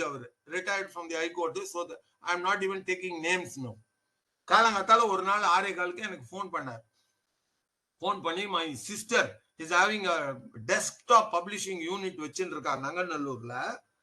அந்த desktop யூனிட்ல she has got an award from Oxford University Press. அது ரொம்ப prestigious award order. அதுல she has to complete அந்த ப்ராஜெக்ட complete பண்ணி she has to give it in another 1 week. அது அந்த assignment கிடைச்சதுன்னா she will be able to establish herself in the publishing industry. So therefore she is very keen. Now she is damn upset because in the desktop publishing unitல திடீர்னு அந்த electronic unit stopped function. காத்தால வந்து திறந்து அந்த ஆபீஸ்ல வந்து அதை on பண்றாங்க. it is not working. Now it is an electronic machine. Electronic equipments, all of us know, may suddenly stop for no reason. We don't know why it stopped, but insurance policy ன்னு எடுத்து பாத்தீங்கன்னா அது electronic எக்யூப்மெண்டா இருக்கலாம், என்ன வேணா இருக்கலாம். There must be an accident or an external source இருந்து if the vehicle or an internal thing which happens by reason of an external impact, then the insurance policy will come and help you. But ஒண்ணுமே இல்லாம திடீர்னு TV off ஆயிடுது, electronic இல்ல mobile off ஆயிடுது, or your laptop is not functioning, that is not an accident. That is a natural phenomenon for an electronic equipment. Now he called me. He calls and tells me this. Then I asked him, நீ inform பண்ணிட்டியா insurance கம்பெனின்னு? Inform பண்ணலன்னு சொன்னான். Then I said, I am dictating a letter. நீ அந்த லெட்டரை அப்படியே எழுதி insurance கம்பெனிக்கு கொடு. சரின்னு அவன் பேனா பென்சில் எடுத்து he started writing on such and such day. காத்தால 6:15 same immediately it is being sent. அதெல்லாம் இமெயில்லாம் இல்லாத யுகம் அது. On such and such day, in the course of completing my desktop publishing assignment from Oxford University Press, we had entered our publishing unit at 6 o'clock in the morning to complete the assignment. When we entered the assignment, we saw a couple of monkeys which were riding on the girders of the roof. Our employee tried to shoo away the monkey. One of the monkeys in fear fell on the publishing unit, and by reason of the impact of the fall of the monkeys, the publishing unit stopped working. Therefore, the unit is not working. Kindly register a claim and send a surveyor.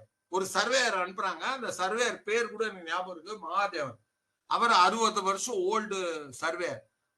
Believe it or not, அந்த 60 வயசு survey 60 வருஷம் experience surveyor அந்த யூனிட்ல நங்கநல்லூர்ல அப்ப வரைச்ச அன்னைக்கு 2 குரங்கு அவர் வந்தப்போ உள்ள ஓடிட்டு இருந்துதான் அந்த ஃபேக்டரியில. அவர் அதையும் ஃபேக்டரியில போட்டோ எடுத்து சர்வே ரிப்போர்ட்ல போட்டார். இதை நம்பினாங்க. Now please understand this. If the owner of the publishing unit insured had given a letter, நான் காத்தால 6:15 வந்தேன், அந்த பப்ளிஷிங் யூனிட் ஆன் பண்ண, ராத்திரி வரைக்கும் வேலை பண்ணிட்டு 6:15 வேலை பண்ணலன்னா the claim would have been automatically denied. நான் போய் சொல்லி ஏமாத்தி தான் இந்த கிளைமை வாங்கி கொடுத்தேன். இது ஏன் இந்த மாதிரி நிலைமை வருதுன்னா, கிளைம் ஜெனுவினா இருந்தா கூட insurance policy terms are very relevant. நான் சொல்லல, Supreme Court says. Harchand Rai, Sony Cherian, Vikram Greentech, Sikka papers, இப்ப latest case state of Madhya Pradesh versus Bajaj alliance. இது எல்லாத்துலயும் திருப்பி திருப்பி திருப்பி திருப்பி இத்தனை நாளா சுப்ரீம் கோர்ட்டே என்னென்னமோ பண்ணிட்டு இருந்தாங்க. இப்போ ஜஸ்டிஸ் ஜி.ஒய். சந்திரசூட், நான் அவர் என்னோட புக்குக்கு ஃபார்வர்டு இருந்தாருன்றதால சொல்லல, is one of the brilliant authorities with regard to corporate and contractual law insurance. அவர் இப்போ கொஞ்சம் பிரின்சிபிள்ஸ் எல்லாம் இன்ட்ரோடியூஸ் பண்ணி அதை சரி பண்ணி நேர் பண்ணிட்டு இருக்காரு. இன்சூரன்ஸ் பாலிசியில இருக்கிற conditions are not irrelevant conditions, they are very relevant conditions. இப்போ I'll give you one more important. Today I was just going through this 2019 act. அதுல section 49 subclass 2 பாத்தீங்கன்னா, previously when you file a consumer complaint, contractல இதெல்லாம் clause இருக்கு அப்படின்னா, you have to go by the clause and make the claim. If it is payable, it is payable. If it is not, you cannot make an allegation in the clause in the policy. It's an unfair trade practice, it cannot be included, it is unfair, it is unjust அப்படிலாம் சொல்ல முடியாது. இங்கிலாந்துல there is a law which is called Unfair Trade Practices Act னு ஒன்னு இருக்கு, அதெல்லாம் இந்தியால. But இந்த section 49 subclass 2ல state commission is now being given the power to hold that a clause in a contract of insurance policy was unfair. Now I come to that the look-in period சொன்னாங்க. I don't know in what context specific example கேட்டு சொல்றாரான்னு தெரியல. இந்த 15 நாள்ல what you are supposed to see in the 15 நாள்ல, it is a power that is given to you to examine the policy, nook and corner of it, and see நீங்க என்ன proposal கொடுத்தீங்களோ அது பிரகாரம் இந்த பாலிசி கொடுத்திருக்கான்னு நீங்க எக்ஸாமின் பண்ணிக்கலாம். இந்த 15 நாளைக்குள்ள எல்லாத்தையும் நீங்க பார்த்துட்டு ஓகே சொன்னீங்கன்னா the policy will be taken to be valid between you. But that doesn't mean இந்த 15 நாள்ல ஒரு பிரச்சனையும் நீங்க பார்க்கல அப்படின்னா அந்த policy is invalid and insurance company எந்த டிஃபென்ஸும் எடுக்க முடியாதுன்னு கிடையவே கிடையாது. Please understand. Again I go back to Kader. Simple example Kader எப்போதும் கொடுப்பார். ஐயா இந்த உபரிமை ஃபுதே அட்மோஸ்ட் குட் ஃபெய்த்னு பெரிய பெரிய வார்த்தை எல்லாம் சொல்லி ஏமாத்தாத. நான் சிம்பிளா சொல்றேன். யாரோ ஒருத்தன் இன்சூரன்ஸ் கம்பெனி மாடிக்கு வரான், வந்து ஐயா இந்த 14 மாடி கட்டணும் எல்ஐசி பில்டிங் என்னது, எனக்கு இன்சூரன்ஸ் எடுக்கணும், அதுக்கு எவ்வளவு பிரீமியம்னு கேட்கலாம். இன்சூரன்ஸ் கம்பெனி எந்த விதமான ஒரு இதுவும் ஹெசிடேஷனும் இல்லாம கண்ணை சிமிட்டாம அந்த பிரீமியத்தை வாங்கி பாக்கெட்ல போட்டுப்பாங்க. இது என்னடா இது 14 மாடி கட்டணும், உலகத்துக்கே தெரியும் அது எல்ஐசி இது, இந்த ஆளுதுன்னு போய் சொல்றான்னு. அதை பத்தி இன்சூரன்ஸ் கம்பெனிக்கு கவலை கிடையாது. பிரீமியம் கொடுக்கறப்போ நீ தான் உண்மையை சொல்லணும். கிளைம் வந்தப்பதான் இன்சூரன்ஸ் கம்பெனி வெரிஃபை பண்ணுவாங்க. கிளைம் வந்தப்புறம் வெரிஃபை பண்ணி if they find எல்ஐசி கட்டணம் ஒன்று இல்லைன்னா இன்சூரன்ஸ் கம்பெனி சொல்லிடுவாங்க இன்சூரபிள் இன்ட்ரெஸ்டே இல்லப்பா, நீ பிரீமியம் பாலிசி. அப்ப நீங்க எதுக்கு பாலிசி பிரீமியத்தை வாங்கி போட்டுட்டீங்கன்னா, எனக்கு என்ன தெரியும் எல்ஐசி பில்டிங் ஒன்று இல்லைன்னு, நீ சொன்ன நான் எடுத்துட்டேன், நான் ஒன்னும் டாக்குமெண்ட் எல்லாம் கேட்கலையே, ஒன்னும் கேட்கல, நீ தான் சொல்லணும் உண்மையை. I can give you 101 examples how a consumer should be careful, guarded.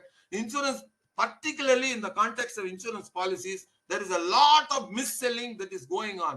Unfortunately, the agents themselves are not well informed. In the policy, how it will work, when a claim will come, when a claim will not come, when a claim will be limited to X, when it will be fully given top up nu or policy kudukranga. Then they gave some insured enhance பண்றாங்க. Some insured enhance பண்ணச்சே என்ன சொல்றாங்க, நீ இது வரைக்கும் 5 லட்சத்துக்கு எடுத்துக்க, இப்போ 10 லட்சத்துக்கு எடுத்துக்கோன்னு.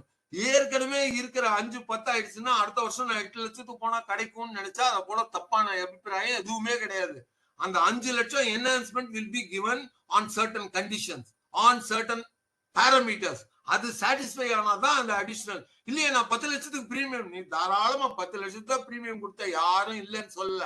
ஆனா அந்த பாலிசியில எப்ப நான் 10 லட்சம் கொடுப்பேன், எப்போ 5 லட்சம் கொடுப்பேன், எப்போ இது கொடுப்பேன்னு சொல்லியிருக்கேன். அதை நீ பாத்துருக்கணும்.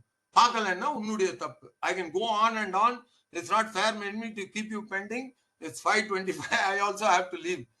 Madam, if necessary, I'll come on another session and give you. I don't mind. I don't. Thank you, sir. Thank you. That was really nice.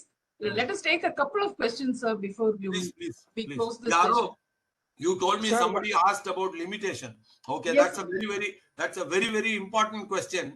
Yes, sir. And limitation la please understand. Insurance policy la eduthu paat idhula insurance company pandra kolarbadi la idhula puriyum ungalku.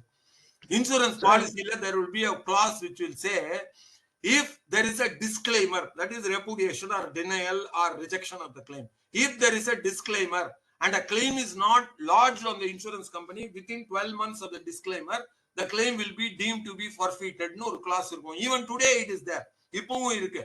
Notwithstanding the fact on 14/1/1997, section 28 of the Contract Act was amended. It was amended to say in the mari limitation period restrict pandra clause in any contract is invalid. But unfortunately what happened in 1976, Supreme Court upheld such a clause by saying insurance company clause enna solraduna unuடைய claim you will forfeit. It doesn't say you can't make a claim against me after 1 year. They don't say that. They say if you don't go to court within 12 months of the denial of the claim, your claim will be forfeited. Idu engendu varuduna article 3 rule 6 of the carriage of goods by road act la there is a clause which says if no claim is made within 1 year from the date of receipt of the goods or arrival of the goods, the claim is deemed to be extinguished. Other Supreme Court had upheld it long ago. And the clause based panni Supreme Court said in the clause in the insurance company is valid. Idu Food Corporation of India, Government of India entity la inda prachana vandhudu against New India. So they lost a huge claim running to crores of rupees. So they went to parliament government, and the parliament amended section 28 the Contract Act and said இந்த மாதிரி ஒரு ரெஸ்ட்ரிக்ஷனை place பண்ணி ஒரு contract கொடுத்தா that contract is invalid. அதுக்கு அப்புறம் என்னாச்சுன்னா that is the beauty. Sometime in 1998 or so, Himachal Pradesh manufacturing ஒரு கேஸ் வந்தது. அந்த கேஸ் வரைச்ச இன்சூரன்ஸ் கம்பெனி வக்கீல், அந்த இன்சூர்டோட வக்கீல், கன்சியூமரோட வக்கீல் ரெண்டு பேரும் சேர்ந்து சுப்ரீம் கோர்ட்ல ஒரு கன்செஷன் கொடுக்குறாங்க. என்னன்னா இனிஷியலி ஒரு வருஷத்துக்குள்ள கிளைம் போடலன்னா the claim is gone. The policy said that was valid. அதுக்கப்புறம் Contract Act was amended in 1997 and the amendment has now been repealed ன்னு சொன்னாங்க. இத சுப்ரீம் கோர்ட் ரெக்கார்ட் பண்றாங்க அவங்க ஜட்ஜ்மென்ட்ல. It is conceded by both parties that the provision by which the act by which the Contract Act was amended has been repealed and therefore we have gone back to the old stage. But that is totally wrong. ரெண்டு வக்கீலும் சட்டத்தையே படிக்கல. அந்த ரிப்பீலே ஆல அத வந்து notice பண்ணி IndusInd bank கேஸ்ல Justice Nariman has now very clarified and said and the law still stands. Adha vida better Justice V Ramasubramaniam recently in 2022 just ரெண்டே பக்கத்துல எழுதிட்டாரு. இந்த மாதிரி ஒரு கிளாஸ் இன்சூரன்ஸ் பாலிசில இருக்குன்னா as per section 28 which is opposed to public policy, this clause is not valid. Insurance claim can be made within 3 years அப்படின்னு கிளியரா இருக்கு. நீங்க கன்சியூமர் ப்ரொடெக்ஷன் ஆக்ட பாத்தீங்கன்னா 2 years from the date of cause of action போடணும்னு இருக்கும். There is a power to condone the delay also. Now in the கேஸ்ல எல்லாம் என்ன ஆகும்னா I give you one simple illustration, from that you will understand. ஒரு personal accident claim, Janata personal ஆக்சிடென்ட்னு அந்த காலத்துல ஒரு 6 ரூபாய்க்கு ஒரு பாலிசி கொடுப்பாங்க இன்சூரன்ஸ் கம்பெனில. அந்த 6 ரூபாய் பாலிசிக்கு 1 லட்சம் ரூபாய் கொடுப்பாங்க கவர். இறந்து போயிட்டா சேலத்துல தென்னை மரத்துல இருந்து தென்னை மரம் எடுக்கிறவன் ஏதோ பாலிசி எடுத்திருக்கான், அவன் ஊந்து செத்து போயிட்டான். ஓகே, அவன் இறந்து போய் 3 வருஷம் ஆயிடுது. 3 வருஷம் கழிச்சுதான் அந்த வீட்டுல குப்பை எல்லாம் கலரச்சு அவன் பொண்டாட்டி இந்த பேப்பரை பாக்குறான். பார்த்துட்டு she files a writ petition in the high court that என்னுடைய ஹஸ்பண்டுக்கு இந்த மாதிரி ஒரு பாலிசி இருக்கிறது இன்னைக்கு தான் எனக்கு தெரிய வந்தது. I have given it to an advocate. He says if your husband died in an accident and records are available, you can go to court and do it. ன்னு ரிட்டு போடுறார். ரெண்டு விஷயம் வருது இதுல. Number 1, the claim itself goes to court after 3 years. Okay, first intimation of claim insurance company இல்ல. Intimation இல்லன்னா we are not liable, or intimation delay na we are not liable ன்னு ஒரு line of judgment Supreme Courtல வந்தது. Now it is all gone. Delay in intimation is not a defense in insurance company ki Supreme Court very clearly has already said. Merely because there is a delay, insurance company cannot deny the claim. Mediclaim la IRDA ve ஒரு circular issue பண்ணிருக்காங்க. Merely because there is a delay in reporting the claim, no insurance company can deny. Now in the case writ petition la வருது. Writ petition, you know, under Article 226, it's a fundamental right that the person can sue. Justice Chandru simply pointed out, இது 3 வருஷத்துக்கு அப்புறம் போட்டா கூட it may be barred by limitation, but a writ petition is not barred by limitation. It is only hit by what is called as technical term laches or indifference ன்னு இருக்கும். அந்த laches or indifference explain பண்ணிட்டா court can accept it. In the case the lady says she is a rustic villager, she is illiterate lady who is living, and she got hold of this document only after 3 years of the death of her husband. Perfectly logical explanation. அவர் விழுந்து இறந்து போனதுக்கு there was a section 174 suspicious death FIR was registered. There was a postmortem which concluded he fell from a height, and there was a final report. All these records were produced. So therefore Chandru said, merely because it is barred by limitation or delay, you cannot hit the claim, you cannot deny the claim, and therefore I hold this claim in a writ petition is maintainable. நான் என்ன பண்ணேன்னா, இந்த மாதிரி ஒரு judgement justice Chandru வந்து report ஆச்சுன்னா barred claims எல்லாம் வந்துரும்னு சொல்லிட்டு I admitted the liability and immediately settled the money with insurance, with interest. நான் செட்டில் பண்ணிட்டு போயிட்டேன். சந்துரு himself told me, ரொம்ப clever fellow, you tried to avoid a judgment, but still நான் எழுதலான்னு இருக்கேன். I requested him, don't write, because the judgment can be misused for all the wrong reasons. அதனால it was not. So limitation is 3 years from the date of disclaimer. எங்க இருந்து வருதுன்னா Article 44A of Limitation Act 1963. So 2 வருஷம் limitation consumer போடலாம், அதுக்கப்புறம் 1 வருஷம் தான் போட முடியும். அதுக்கப்புறம் 3 years கழிச்சு டிலேவோட நீங்க போட்டீங்கன்னா கூட, if it is hit by the 3 years Article 44A, the claim will be barred by limitation. Thank you very much. Thank you, sir. We can take one more question. I see Nagarkoil District Commission.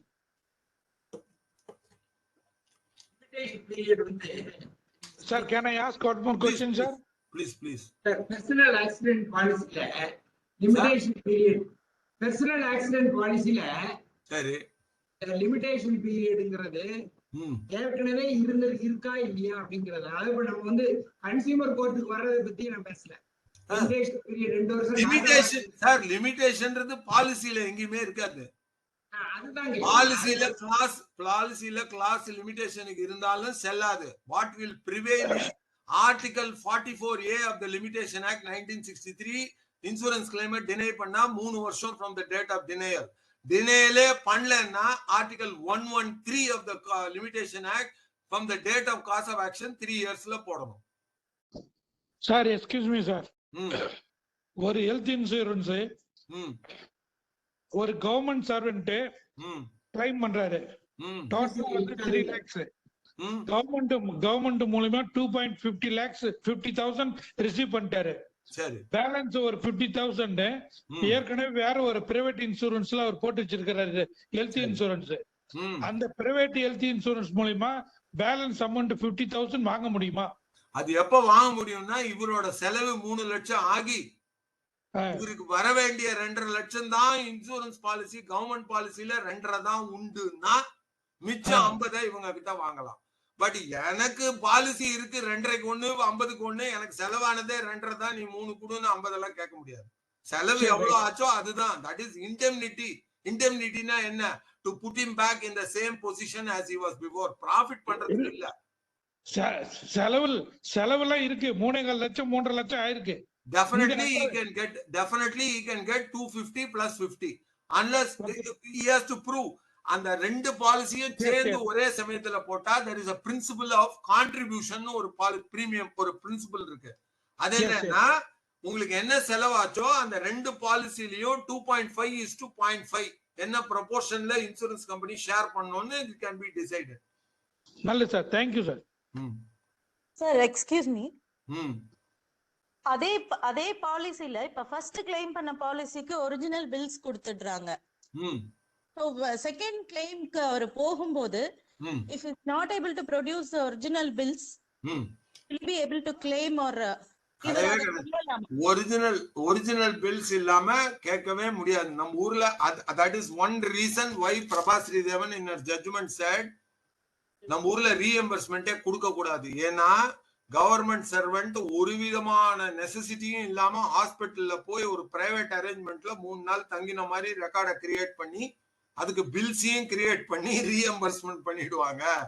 அதனாலதான் reimbursement கிடையாது. So fraud in insurance claims is insurance claimsல ஏன் fraud நடக்குதுன்னு யோசிச்சு பார்க்கணும். Insurance is a victimless crime ன்னு இங்கிலாந்து அமெரிக்கால supreme கோர்ட்லயே சொல்லியிருக்கான். victimless crime அதாவது உனக்கு என்ன நஷ்டம், இன்சூரன்ஸ் கம்பெனிக்கு ஒரு 100 பேர் சேர்ந்து பிரீமியம் கொடுக்குறாங்க, அதுல இருந்து நான் கொள்ள அடிக்கிறேன், உனக்கு என்ன பர்சனல் லாஸ், யாருக்குமே நஷ்டம் இல்லைன்னு நினைக்கிறோம். But please understand, insurance claims false claims எல்லாம் பே பண்ண ஆரம்பிச்சோம்னா the premium that we have to pay next year for that policy will increase. எல்லாருக்கும் தான் ஏறும், நம்மளுக்கு ஒண்டி ஏறாது, எல்லாருக்கும் ஏறும், not only for the claimant. அதனால ஒரிஜினல் பில்ஸ் இல்ல, பட் ஒரிஜினல் பில் சப்போசிங் தொலைஞ்சு போச்சுன்னு வச்சுப்போம். And the insurance company cannot say we won't pay the claim even though you have incurred so much. They can always verify from multiple sources.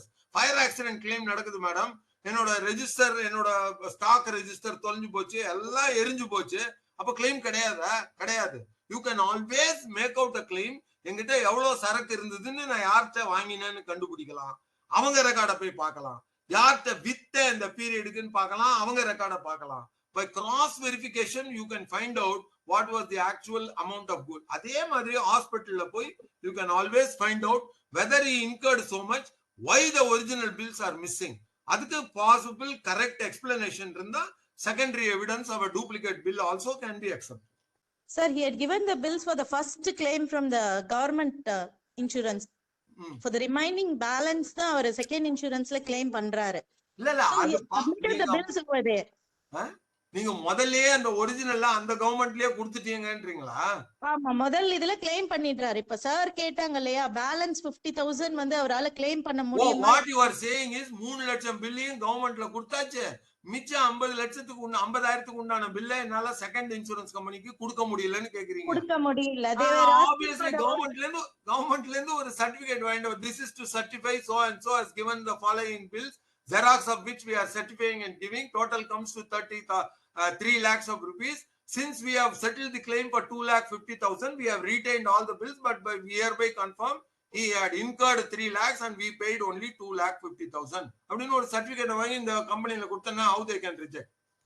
Okay sir, thank you so much sir, thank you for your valuable time.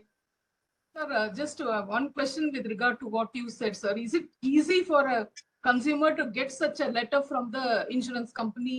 Absolutely. இதெல்லாம் government insurance company இல்லையா, government நான் சொல்றா இல்ல star insurance. ஸ்டார்லாம் நீங்க வாங்கணும், star அந்த மாதிரி that depends upon நீங்க ஒரு லெட்டர் எழுதலாம், or you can give a letter to your insurance company, I hereby authorize you to go and collect the same from the Star Health Insurance Company or any other insurance company, and I hereby authorize Star to hand over whatever records or confirmation or proof கொடுத்து போடலன்னா you can definitely go to court and sue them for deficiency in service. அதுவே ஒரு deficiency ஆயிடும். Or you can put an interim order la irukke in the provision la, you can file an application in the Consumer Protection Act itself summoning those records from the court. You can summon. Yeah. Thank you sir. Yeah, no problem. Okay, thank you very much sir, very kind of you. No formal thanks and all, just close it, I'm running. Thank you. Thank you so much sir. Thank you. It was very enriching.